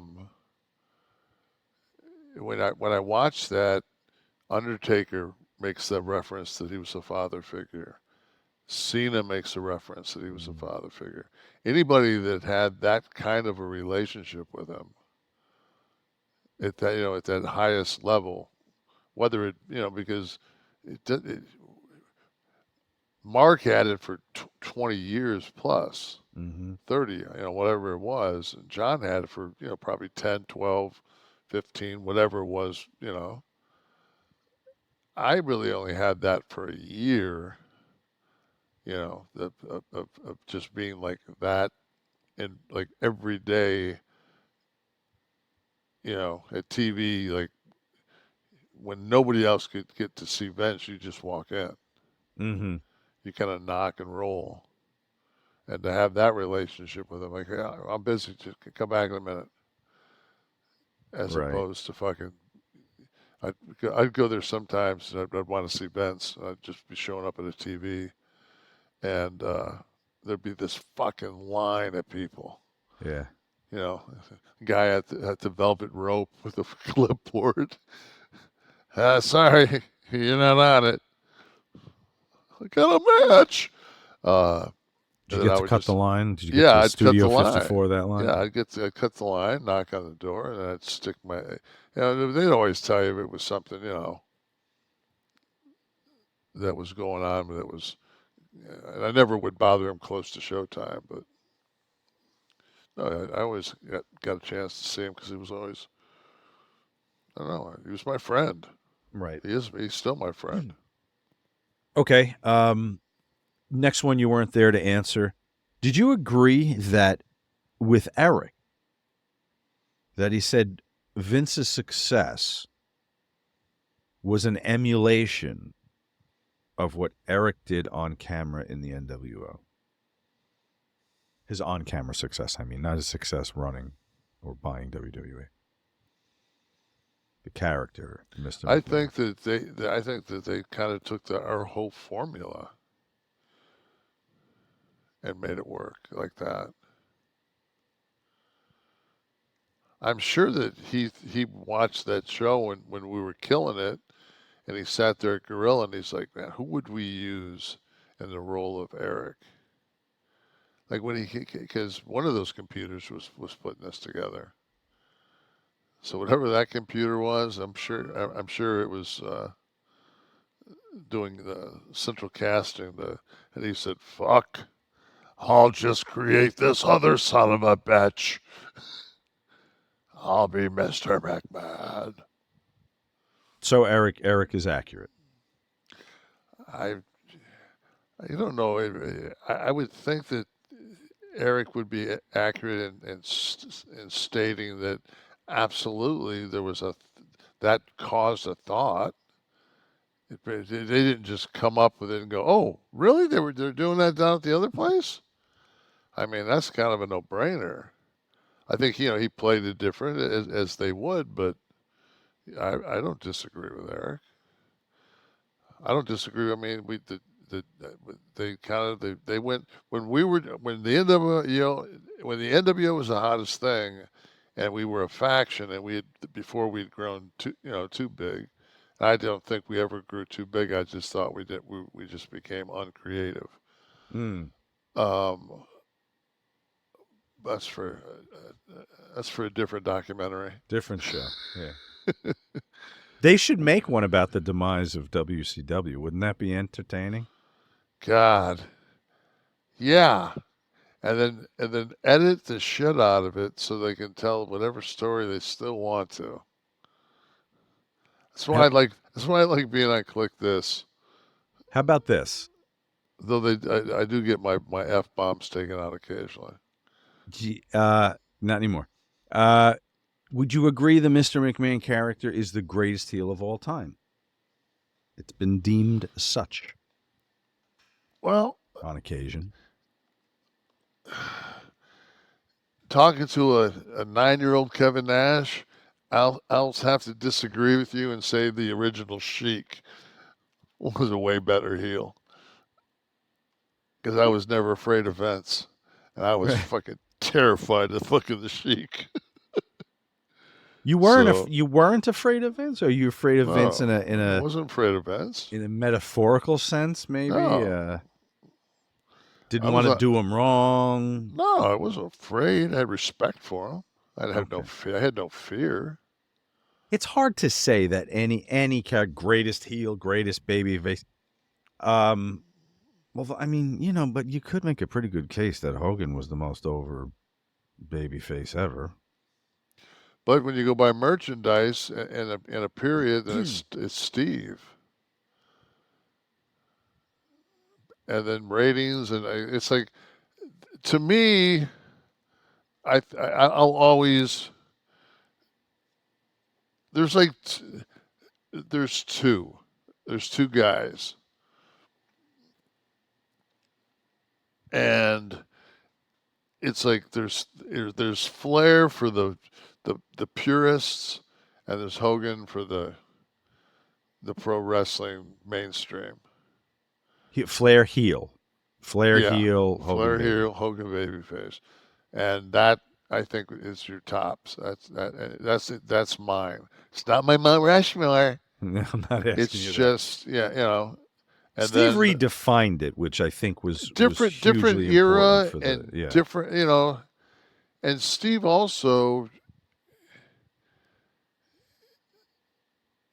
fought the boss, like, so it would only make, if Mr. McMahon was the greatest heel of all times, 90% of his fucking programs were ran against Steve. What does that make Steve? He's got to be the greatest babyface of all times. Especially in that, I'm talking about episode. I think, I'll put it this way, that's how I can make this. The most over episodic babyface was absolutely Steve Austin. Mm-hmm. Yeah. I loved what Steve did for that. For somebody that was coming in your house every week. Absolutely. And he added to that element of, I've often credited Russo with, I tuned in college because I didn't know what I was going to say. What the hell's going to happen this week? And Steve was one of those guys that you never knew what he was going to do or say each week. So he kept that unpredictability and definitely changed. When he hit Vince with the bedpan, it was, I mean, punching the ankle. It was Saturday Night Live at its best with wrestling. However, I have an Austin question for you, which is a little different. In the segment about, I'm not going to bring up the fact that he yelled at the people about the donuts because he got out of me. The donuts? On his show. Go. Remember? Steve got fucking pissed. We didn't tell that on the air, though. Yeah, we did. He fucking called me. I know he did, but I didn't know. How else would he know if it wasn't on the air? No, I don't think we told anyone about Steve's phone call to you on the air, I'm saying. Oh, no, Steve was pissed at me. He said, fuck, don't stay, because he had to work with that girl. That lady. The production he was doing, that road show. Yeah, and he said, fuck, Kev. And I said, no, I was dead wrong. I didn't think. It's just that, he told me and him, it's just he wasn't pissed. It was kind of like, God damn, man. Like his feelings were kind of hurt. I guess he's my buddy, so I guess it kind of hurt my feelings, so I wanted to bury her. And he did. He's like, fuck, I got to work with her, Kev. You can't bury her. I'm like, oh, I'm that dumbass. Sorry, Steve. So what were you going to ask me about Steve's that I'm not going to answer? He's not. Yeah, I was going to say, why don't we just keep this going? But this involves nobody but him. You're not burying anyone on the production team of Austin on the Road, Rattlesnake on the Road, or whatever. He's not a CTE guy. He'll let anyone know that watches the documentary, and he also says he just doesn't believe in it. Now, I don't know. I haven't seen his research as compared to Chris Nowinski's. But what does Nash think about, in the context of Benoit and brain malfunction and concussions and CTE? Is it too far-reaching to say that it contributes to? All right. Here's my answer. I'm a brain donor to Boston University. When I die, I'm giving my brain and my spine for them to study for CTE. I carry a card in my wallet that says brain donor. So it's going to Chris's crew, and they'll look at my brain and see whether or not I had CTE. Worth exploring, worth digging into to see if the Benoit type behavior, it was certainly extreme. So I had, when you did a CT scan of my brain, it looked like a fucking pepperoni. I had fucking a bunch of spots on my brain, and those spots are, a lot of that's where you've actually your brain's bashed against your skull. How many times have you been concussed, officially or unofficially? What do you think? Oh, jeez. In all sports? Yeah. Fuck, I mean, JV football. with those fucking Rydell helmets that had a fucking disc like this and 5 pieces of nylon and those There was ears. a strip in the Jesus. center and 2 on the sides there was, inside. That's what I had. We had netting.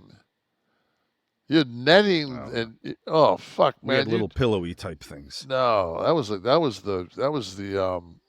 Rydell helmet, but that was like the little. It looked like ice cubes. Yes, that's what I'm thinking. That was shit, man. That was 20 years, 30 years after. I had the Y.E. Tittle fucking helmet on. Yeah, I think ours was the first. I think actually. Jim Bakken kicked in my helmet. The old Raiders. Wasn't Jim Bakken the Raiders? Wasn't Jim Bakken the? No, maybe position? Jim Bakken was the St. Louis Cardinals. He kicked. I was one of the last guys that kicked with the toe of his boot straight on. Oh, straight on, like not soccer style. Yeah. You should bring that shit back. So, did you want to say anything in closing about the documentary? Lasting impressions, closing impressions.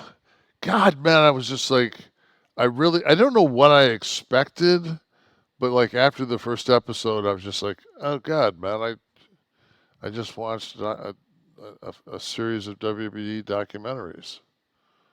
Do you want to cover it live every week? Maybe you could watch one episode and then we'll go on live and talk about it. I hope that my friend got my message. I said, don't do it. I don't know. Did they do it? I'm not sure.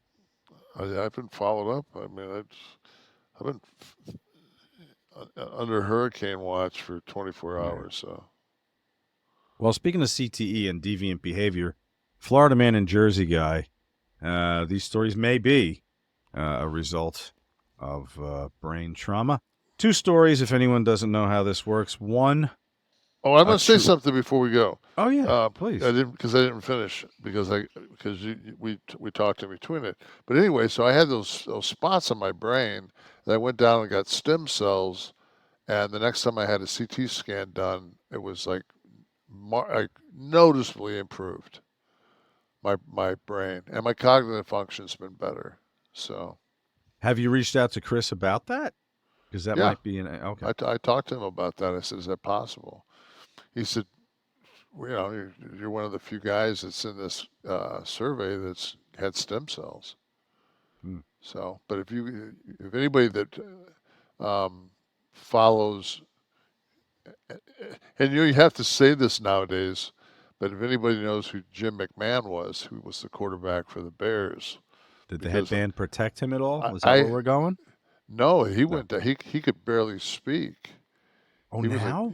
No, he before he got stem cells. Oh, and if you Google and look up McMahon before and after, not Vince but Jim, before and after stem cells, it's pretty amazing. Matt Hughes was basically in a truck and got hit by a train, and he went down to bioaccelerator and. In Medellin, and last time I saw him, he was talking and walking up and down stairs without using a railing. So, if I'm hit by a train tomorrow, no one in my family is going to know about this place or to do this. Can you please call? I will make after an arrangement for me. Yes, but before that happens, I'm going to get your fucking storm insurance. Get you that flood. You're going to give me the flood. Let me get you the flood insurance. I'm thinking I'm safe because I'm on this little hill here, but clearly I'm not. All right, 2 headlines, one from out of Florida, one out of Jersey. Kevin's going to use his innate sixth sense to tell us which is the Jersey individual, which is the Florida individual. I can't say man this time because there's a lady involved. First story, man killed over song played on Mexican restaurant's jukebox. And neighbors saw half-dressed woman landscaping at accused sex cult leader's home. First one, man killed over song played on Mexican restaurant jukebox. Second one, neighbors saw half-dressed woman landscaping at accused sex cult leader's home. See, this was difficult because I don't think you can... hit a 9-iron shot in any direction and not hit a Mexican restaurant where I live. So that feels Florida as fuck, but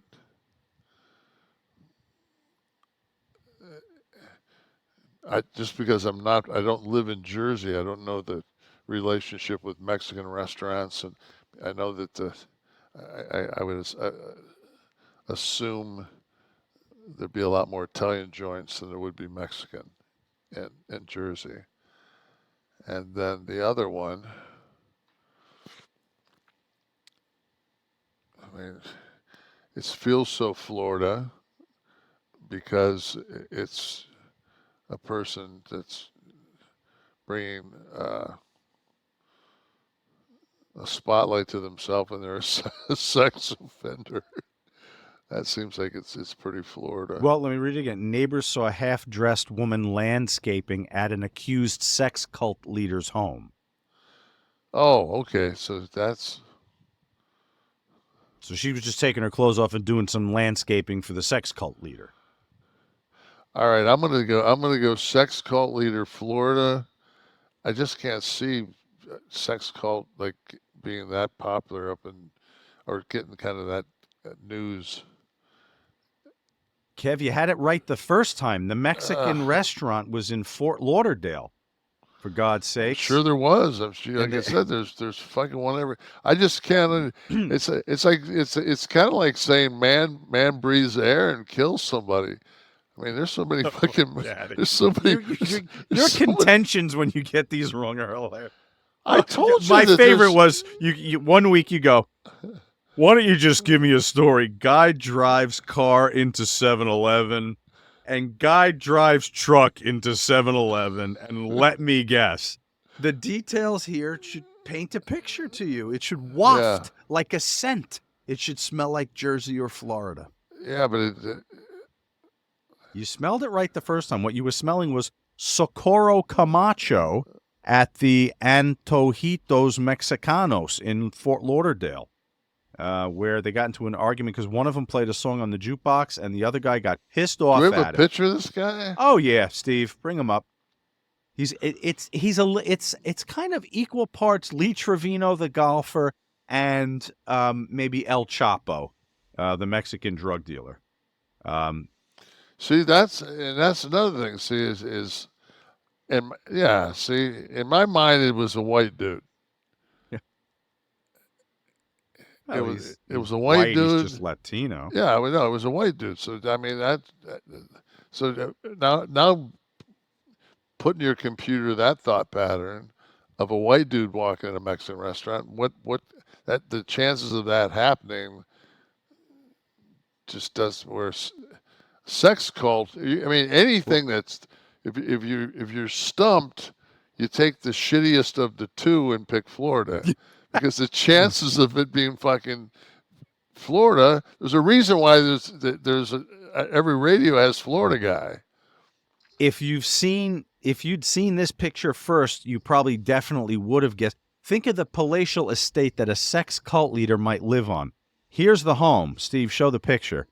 If I showed you this, you probably would have still guessed Florida for the sex. You figure a sex cult leader, they're probably giving him money, right? And here it is. Lawrence Ray's home in Piscataway, New Jersey, looks like the following here. Steve, you want to show us sex cult leader? By the way, the sex cult is called. There it is. The New Jersey property where accused Sarah Lawrence College cult leader Lawrence Ray was arrested has become a compound with several mysterious new buildings and scantily clad women doing landscaping at all hours since he moved in. There it is. Scantily and half nude are completely different. Not really. Bullshit. Here's a quote from a neighbor. One girl used to work outside half-dressed, said a neighbor. Half-dressed. Yeah, but that's like that's a completely different. If you're out there in lingerie, I mean, I'm not even gonna sell that. I'm not gonna sell. Well, My wife and I both would be like, "Oh, geez, we got some freaks living down our neighborhood." But if you knew you had a sex cult leader there, it might lead you to believe that. See, when I didn't listen. I just heard the sex, and I thought that it was I thought basically it was a sex offender. Right. That's how I took it that's how I took it in my brain. It was a sex offender. Because your second computer was busy thinking about B. Arthur. Probably. Or Barbara Eden. Think about I was actually my second computer was inside the house. Oh, inside the sex cult house. Yeah, the sex cult house. So, Kev, no doubt your third computer was about your finances. Because you have a computer consistently running your finances in your head. And Rocket Money was probably a part of that thought process. If anyone out there doesn't know what Rocket Money is, you're living under a rock. I'll just ask you out there, the listener, the viewer, how many subscriptions do you think you're paying for right now? Recurring subscriptions on your credit card. I'll bet the number is significantly higher than you thought. And the beauty of Rocket Money is when you sign up, and you have your information right there on the app. You're looking at it right. You can go right down and tap the recurring subscriptions that you want to cancel. I was shocked to learn that over 74% of people have subscriptions they've forgotten about. And with Rocket Money, you don't have to remember every subscription or worry about forgetting it because they're going to show it to you. And you go right down the list and tap it all. Most Americans think they spend about $62 a month in subscriptions. The real number is closer to $300. You're more than 75% under on that. Managing your finances can feel complicated and time-consuming, but this app is so much more than just that canceling of subscriptions. It simplifies everything. It makes it so easy to see exactly what's happening with your finances, track your spending, and give you full control of it all right there on your phone. Rocket Money is the personal finance app of this show, and it helps you find and cancel the unwanted subscriptions, monitor your spending, lower your bills, grow your savings, doing it all. They have over 5 million users. They've saved a total of $500 million for their customers in canceled subscriptions. Saves a member an average of $740 a year when you use all the app's features. So stop wasting time on things you don't use. Cancel your unwanted subscriptions and go to rocketmoney.com/Nash or just drop that app on your phone. That's rocketmoney.com/Nash. Rocket Money. You know, when we were off camera just now during commercial, we were talking about metabolism. Be honest. What do we talk about? What do we talk about as guys when the cameras aren't on? We talk about metabolism. It's your body's engine, Kevin. I hear it's how your body turns the food you eat into the fuel that keeps you going, right? The center of everything. Well, what I hold in my hand. My fat ass needs to do more cardio. What I hold in my hand, get a close-up of this, Steve. Lumen is the first handheld metabolic coach. Is what this is. It's a device. It measures your metabolism through your breath. And on the app, it lets you know if you're burning fat or carbs, and then it gives you tailored guidance to improve that nutrition. So here, we're going to do it. It's always best to just do a demonstration. We're going to bring it up here. My Lumen app. It also will put together your profile over days so you can see the direction you're headed. So there we are. So I have my app. I'm ready. I have to turn my device on. Just hold the button. Okay, and it even gives you a little guide on the screen on how to do it. First, you're going to draw in. Then you hold for 10 seconds. Anyone went to college, you're probably familiar with this process. Hold it in, and then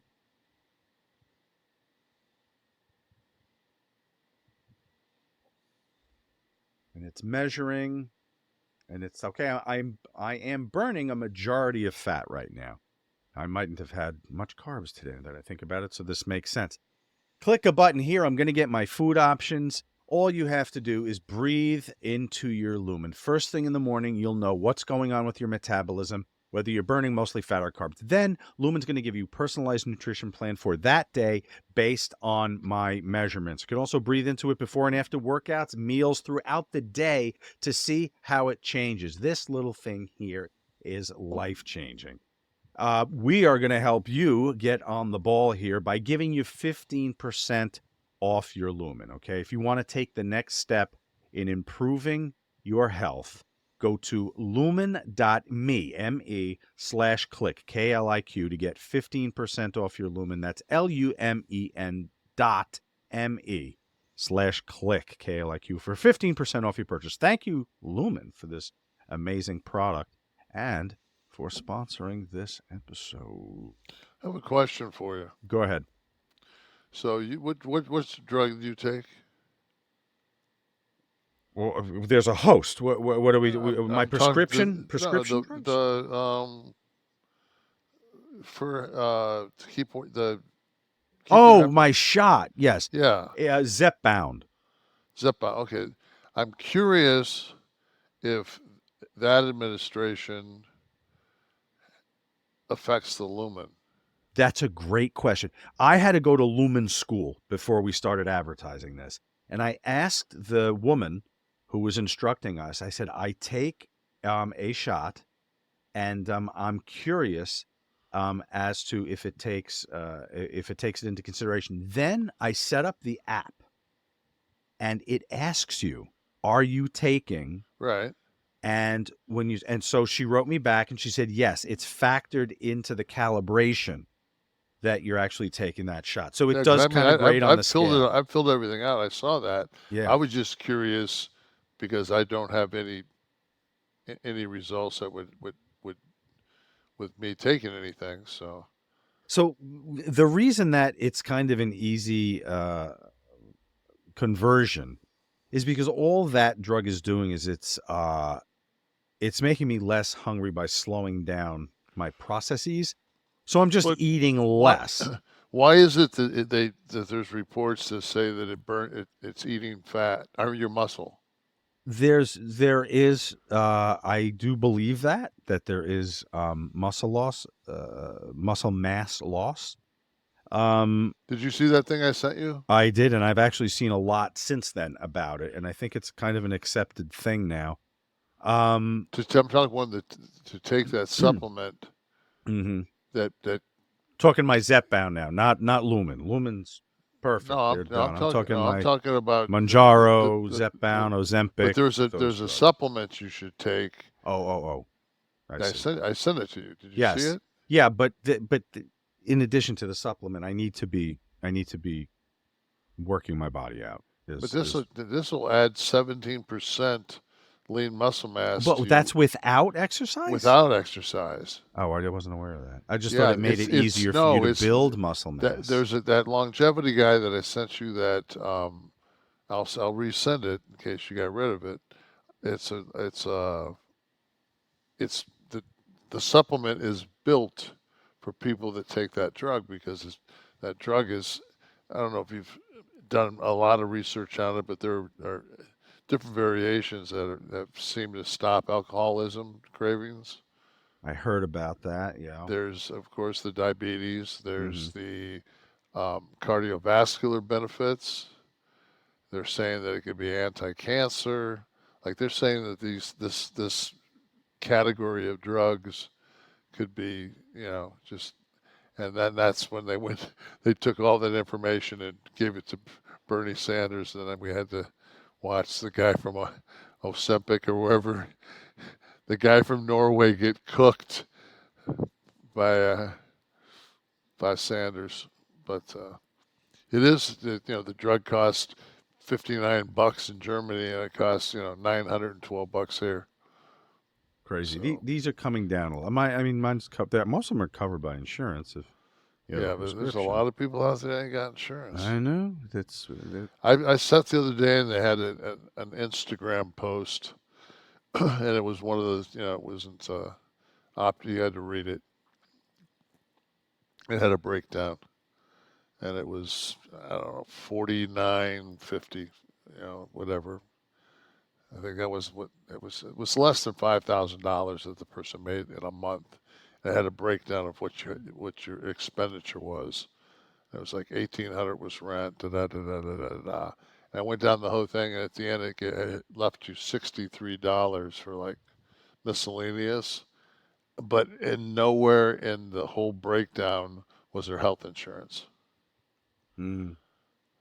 And I was thinking to myself, like, wow, like, this is when I feel out of touch, is when people just don't have health insurance. Like, it's so basically foreign for people to have health insurance that it's not even a cost. Yeah. I'd love a breakdown about up here, this area, in the shadow of Manhattan. I'd like to break down $5,000. You can do it up here. Hashtag Ask Nash. That's how we will find you on our socials, like we did to Mark Caps. Kev, being from Detroit, are you familiar with the legend of Nain Rouge? Nain? Nain, it looks like. Nain Rouge. Never hear of it? No. All right. Steve, let's see what Nain Rouge is. While I read Stephen Breach's question. Is it the Monroe Monster? No, bring it up, Steve. What do we got? The Nain Rouge, French for Red Dwarf, is a legendary creature of Detroit, Michigan, whose appearance is said to presage misfortune for white settlers of the area. There are no records that indicate the legend of Nain Rouge existed prior to the 1880s. Okay, so this is some folklore that we can look up here. There's an actual photo right there. See that? I think that, yeah, Nain Rouge was the first one to make the square pizza in Detroit. It sounds like a worker. What is that called? The Detroit Dwarf. He could have graced a ring in 1978 with Skylo Low and Lord Littlebrook, no doubt. Stephen Breach, would the screw job have been any different if you and Hall would have been there? What would your last phone call from Triple H what was your last phone call from Triple H or Shawn like? How'd you find out? Was it live? Did you hear about it before you could see it? Okay, all Montreal Screwjob related questions. Let's take the first part. Would it have been any different if you and Hall were there? No. Because since Paul knew, and obviously Shawn knew, you two would have known as well. Oh, yeah. Would you have interceded in any way? Tried to convince anybody not to do it? Tell Bret to drop it? No, our alliance would have been with Shawn. And you didn't have any business aversion to having it done that way? Like I said, it was Kliq. It was who had each other's back. Scott and I would have had Shawn's back. Fernham Schnavitz III Jr. We got the heat from Bret's wife anyway. You did? Oh, yeah. She said, fuck you. Basically, fuck you. Even though you're not there, we know you were. And she had every reason to say that because even though we weren't there, we were. You know, like. Huh. Right. But prior, I mean. I don't ever remember even having to ask them if they were in on it. Like that, we didn't even have that conversation. Like, Paul, what'd you say when Vince told you what was going to happen? No, it was like when I saw it, and I saw how quick Shawn got out of the fucking ring with the belt. If you weren't a part of it, you would have been like, "What? What's going on?" You'd have been like the kid on A Few Good Men. Hell? Nah, we did wrong, man. What do you mean we got to get out of the Marines? So, yeah, no, I as soon as I saw how he got out, man, oh, man. But Vince did, I mean, with the story that was told is Vince did hit him a solid to get him as much money as possible to go to the other company. I always stood. I had some questions as to how it went down, but the one thing I always said, despite anything, Bret's the son of a promoter who should know when a promoter wants his belt back, it goes back, and that's it. It surprised me that Bret got in the way of business. I look at it in Bret's way as all the time he put into that company. Like all the time that he put into that company, coming all the way from Calgary. No doubt. Working that many days, that when you came to an agreement of doing the favor, it's like when I left, I told Vince I'd do what favors he wanted. He said Warrior. I said no. Like, I'm not doing him a favor. To me, he wasn't one of the boys. It's like, I'm not, I'll put Mark over fucking 350. I'll put him over from now until I leave everywhere. And I did. Mm-hmm. Or took a kick from Sean at the house shows. I was a heel. It didn't matter. But if I had the belt and I was going to leave, and it just so happened that we had a pay-per-view in Detroit, I'm not too sure I want to lose in my hometown. I would have done it, but I'm not like I didn't. Number one, I wasn't born into this business. And then Tamara watches it and she listens to the guys talk. And she goes, why aren't you like them? What makes you different than them? And I said, what do you mean? She says, is it because when you grew up, you wanted to be a basketball player and they wanted to be wrestlers? I said, yeah. I said, when you think about it, yeah. Like this is what they've always wanted to do. To me, it was something that I fell in love with, It's really funny that your wife said that, because my wife, unfortunately, had to be in the room for a lot of my swimming through this documentary over the last 2 days. And she did say to me, she said, did he like love wrestling like all these guys? I said, no, actually. She said, what, was he a basketball player? I said, yes. So it is identifiable to the third party that there is a bit of a difference between you and how these guys talk. But I want to say one thing that you mentioned. You said I wouldn't drop it in Detroit, and you did bring up Warrior. But if the time constraint was what it was for there, if you're leaving for WCW tomorrow night, Monday, and I have you Sunday night, and I got to get this done Sunday night, you would understand that it had to happen. Oh, yeah. In Detroit, because that's where we are. We've been booked there for 5 months. I'll do it. Right. All right. So it was just weird to me that Bret thought it should go any other way. And Bret always leans on, I missed only one show in 20 years. I get that. He was superb. He was a superb employee. No, but I think that I think there was another, maybe the next night they weren't in Canada. I don't know.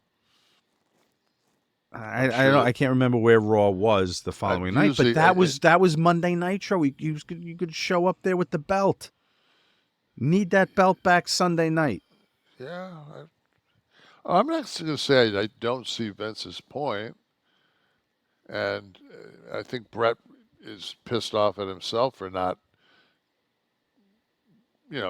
thinking that they were capable of pulling something like that. Yeah. It's, put it this way.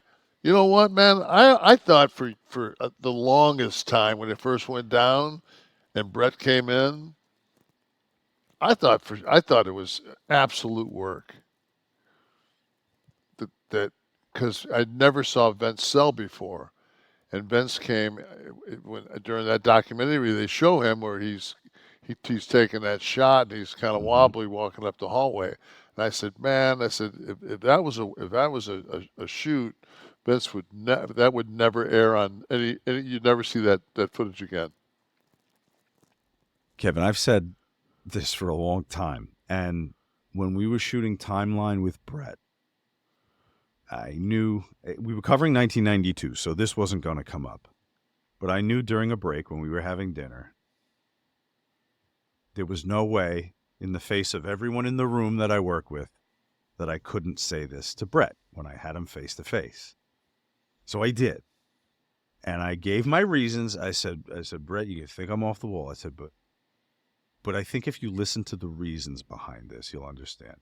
I said, have you ever seen a bell ring in a title change where the first cut on the camera was to the loser's face in a close-up to catch your reaction to having heard that bell? If anyone in the truck didn't know it was going to happen, they would have cut to the winner, Sean, triumphant. Not you. Why did we need to see the anger and confusion in your face on TV? First. Second, what a perfect way this plays out. You get to go. You don't have the belt. You didn't drop it. You didn't want to drop it. You weren't going to drop it. You got screwed. Wasn't your fault. The character of Mr. McMahon, who screwed Bret, who everyone loved, is born out of this. And just so happens, you got cameras backstage making a documentary. Crazy. I mean, that all lines up, Kev. Like I said, it's not cut and dry to me. Yeah. He nodded his head and he went, huh, okay. That was it. There was no discussion, but I had to say it to his face. To me, if you've been doing something for that long, you've been working the people that long, why would you possibly give up that work? What do you mean? Why would you? Why now? Go. You're right. Oh no, but to me, you mean? To anybody. Yeah, well, but I mean, he could have argued against it and said, "You're fucking crazy. You've never been a wrestler." Like, well, the fans say, you can't talk about wrestling unless you've been a wrestler. No, can't talk about movies unless you've been a director. Anyway, let's get to Fernum Schnavitz. Yeah, you can. You can talk about. I think you can. You can't talk about. I'm not going to talk about taking a bump. Well, you can't tell. You can't tell me who can work and who can't work. Because there's a difference between working and doing fucking flips. I could tell you who entertained me as a fan. I have the right to tell you that. Yeah, but I'm not. That's not. Wasn't what I didn't categorize that. It say anything about who entertained you. You can't tell me who can work and who can't work. Like who's a good worker, who's not a good worker. Yeah, well, I wouldn't know because unless I'm in the ring with somebody, I don't think I'd ever know that. Who's easy to work with. There's people that have made a living that's all over that Dave Meltzer, that's we'll tell if somebody can work or not work, and he's this and he's that. One of the funniest things while watching this, and we touched on it a little bit on the show, but I just sat there and I laughed to myself because my wife looked over at me at one point. She goes, "Would you ever go back?" I said, "No." I said, "That's a different part of my life." I said, "I'll go back and see Paul and go." I said, "I would do if Paul needed me for something." I said, "I would do it." I said, "If they had a project or something like that I found entertaining or something I'd want to do." I said, she said, "But not in the ring." I said, "Fuck no." No. And then I laughed and I said, "Babe," I said, "I'm 65, right?" And she said, "Yeah." And then I said to her, I said, that all that shit that Logan Paul said, his rebuttal, his heel rebuttal. And I'm thinking to myself, like, I never really thought about it at the point of that he actually took the time to disrobe, disrobe, put in hair product, and find like the right light and setup and everything else. Didn't just do it in his car with a seatbelt across his chest, and cut a scathing promo back at a 65-year-old guy. I'm 65 years old. Dude, you're telling me that because you can do my job better than me? Motherfucker, do you think somebody is, when you're 65 years old, somebody thinks you're going to fucking come in and fight for the U.S. title? Like, you were challenged to a Muay Thai death match too this year. No, I'm just saying that. Do you think this? Do you think that Logan Paul, when he's 65 years old, that he will be thought of as somebody that might come down at SmackDown and have something to do with one of their talents?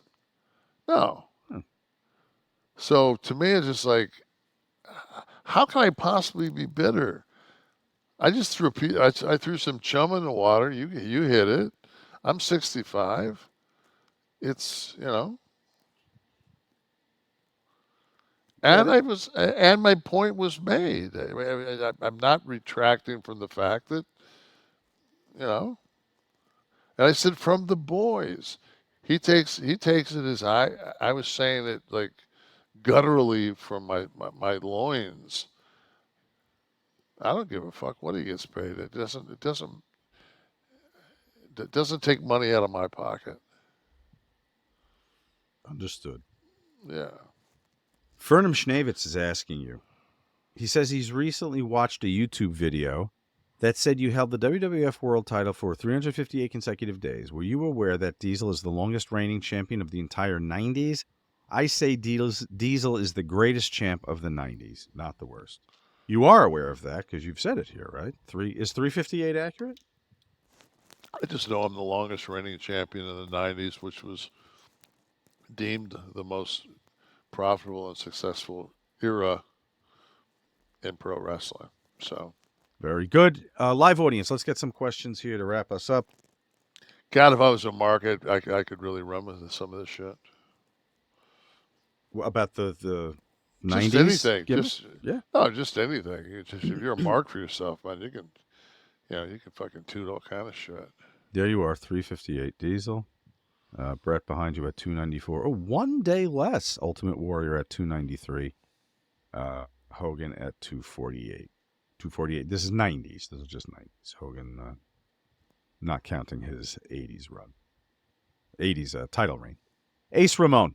Can Bret be funny? I remember seeing Sean make him laugh on his show and thought that was nice. We did have a laugh about some stuff. I forget what it was. Bret's got a great sense of humor. He's just dry. Bret's funny as fuck, man. Mm-hmm. I love Bret. Yeah, he's just got a dry sense of humor. But he ain't afraid to laugh. I mean...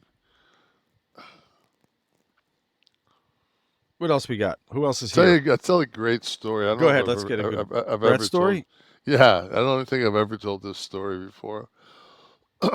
So it's me, Bret, and his wife now, Stephanie, and we're in a hotel room, and Bret and I decide we're going to get stoned. So we got a joint. We're passing this joint back and forth, and I mean, just the room is just Cheech and Chong, smoked out. All of a sudden, the fucking fire alarm goes off in the room, and we've old schooled it with the towel and the fucking white tape, or we've done the 1990 how we used to do that in my dorm room at University of Tennessee. In the athletic dormitory, you have the bottom vent have a piece of cardboard duct tape to that, and then duct tape all the way around the room, and then get in there and just have a smoke out. But so it went off. So, and I mean, I'm fucking baked out of my mind. So I asked him if he has any, because Bret uses shaving cream, like he has, he's shaved. Mm-hmm. So he says, "Yeah, I got shaving cream." I said, "Give me that. I'll muddle it with this fucking shaving cream."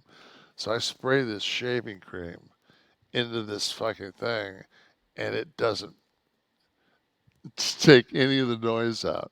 So now it's going, and we're like, you sprayed shaving cream into the alarm.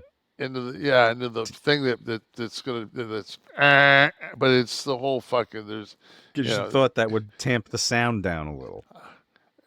You were I think fucked up. I got it. Yeah, I thought that would fucking shut this fucking thing. Give me some. Not put the pillow over it. Shoot some shaving cream into it. Well, the fucking pillow wasn't going to stay. I wasn't going to fucking. Like I said, there's a 15 minute stand rule. for 15. I was just going to say it. Yeah, I was, 15 minutes. I'm fucking sitting down. I can't reach it. So there's a knock on the door, and it's like the two fucking guys with the sports coats that are too big for them. They're coming up to check, and I mean the fucking it's. I'm stoned as fuck, and I can smell weed. So that they can smell weed probably on the whole floor. And the guy walks in the room, and he looks on the side, and there's this shaving cream blob on the side of this thing. And he looks at it. I know he's thinking like, what the and he looks and registers who's in the room. And then he fucking gets on his walkie-talkie, says something. The fucking sound stops, and they just exit the room. He shut the door. We sit down, and Bret looks at me and goes, "What the fuck were you thinking?" Because now here we are, situation's over, and he's got this fucking, turban of shaving cream stuck in the side of his room.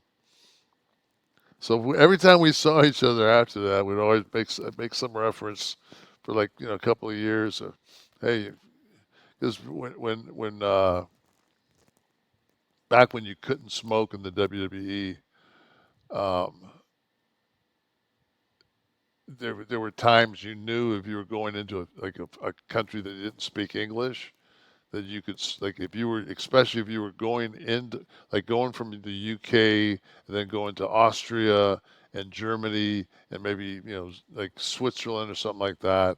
Like maybe you had a shot there and you were flying back out from there. Mm-hmm. They would never piss you in a country that didn't speak English. But if you went out and came back through England, they were going to piss you. So Bret and I were, I think we I don't know if we went together or we just ran into each other at like this giant like discotheque. And I want to think it was in maybe Zurich, or maybe it was in. I just remember everybody like being kind of blonde and Aryan looking. I felt like I was at an ABBA concert or something, and Bret and I copped some hash, but it was rolled in tobacco, and we smoked it in the club, and I remember that when we left there, we didn't know whether we were stoned, had sore throats, or if it was the tobacco, because tobacco gives you a buzz too. And but Bret always called the smoke, he called it the cannabis Murray. So Murray. So if you ran into Bret, he'd say, "Hey, you guys don't know it or not, man, but Murray's in town." We'd be, "Oh, really? Is he gonna be at the show tonight?" "No, but he'll be there after." "Yeah, he'll be after." Like, okay. Bring your shaving cream. So yeah, that was my stupid. God, we were stoned too. I don't know what the fuck I was thinking. I would have loved just you to try to offer an explanation. When the dude walked in and looked up at the thing, Bret just looked at the way. It wasn't so much the look from the guy. It was just the look from Bret of like, what the fuck were you thinking? I'm like, that didn't play out right. So, all right, something else from the house. Who else here has a question? Ask Nash. Ask Nash. What do you think Vince McMahon's legacy will be? That was the final question. I don't think I'm the person to ask that. I thought that Tony Atlas had a great one. Greatest promoter, not the best person, or something like that. I don't know if I was very fond of the person, but he's definitely the best wrestling promoter. I mean, I think that definitely one of the. He will not. Vince's legacy is he will not be forgotten. Well, that's for damn sure. sure. I mean, Right. neither was I mean- Manson, though. I mean, so Yeah, but in the context of the business, what do you think? I mean, there's just in the contents, or context of manufacturing, I think that Vince will be the Henry Ford. Okay, fair. Thought you would go with P.T. Barnum, but we'll work with Ford. How about one more? Who's going to wrap us up here in the house? Ivan Garcia. Would it be fair to say that Vince was showing us his childhood trauma via the storylines in wrestling, pitching incest angles and storylines, abusive power and storylines? Any of that life creeping into art there, Kev, you think? I mean, I think absolutely. I think that most of your creativity, it either comes from two places. Either it comes from something you've researched, and then as you've researched it, if you say you're going to write a screenplay, you research something, you find it interesting, you find an angle, and then you do that, or it comes from a place in your life. Something that you've lived through, something that you could see happen to another person that might have happened to you. You relive it, you think about it, and then you take it and whatever you're doing at that time, say it's pro wrestling, you might take that thought pattern and put it, Mm-hmm. He definitely had enough in the three computers to fucking, regurgitate and find storylines on a weekly basis. Kliq This is a production of Butch and Sundance Media, produced in association with Podcast Heat, created by Tristan Nash, Kevin Nash, and Sean Oliver, producer Steve Kaufman, graphics by Dominic D'Angelo, title sequence and audio edit by Wesley Burleson, theme song by Dale Oliver, technical research by Tristan Nash, copyright 2024, Butch and Sundance Media. Kev, you want to grab some Barbasol and do another one? I'm sorry, I was having a sexual thought. Computer number 2.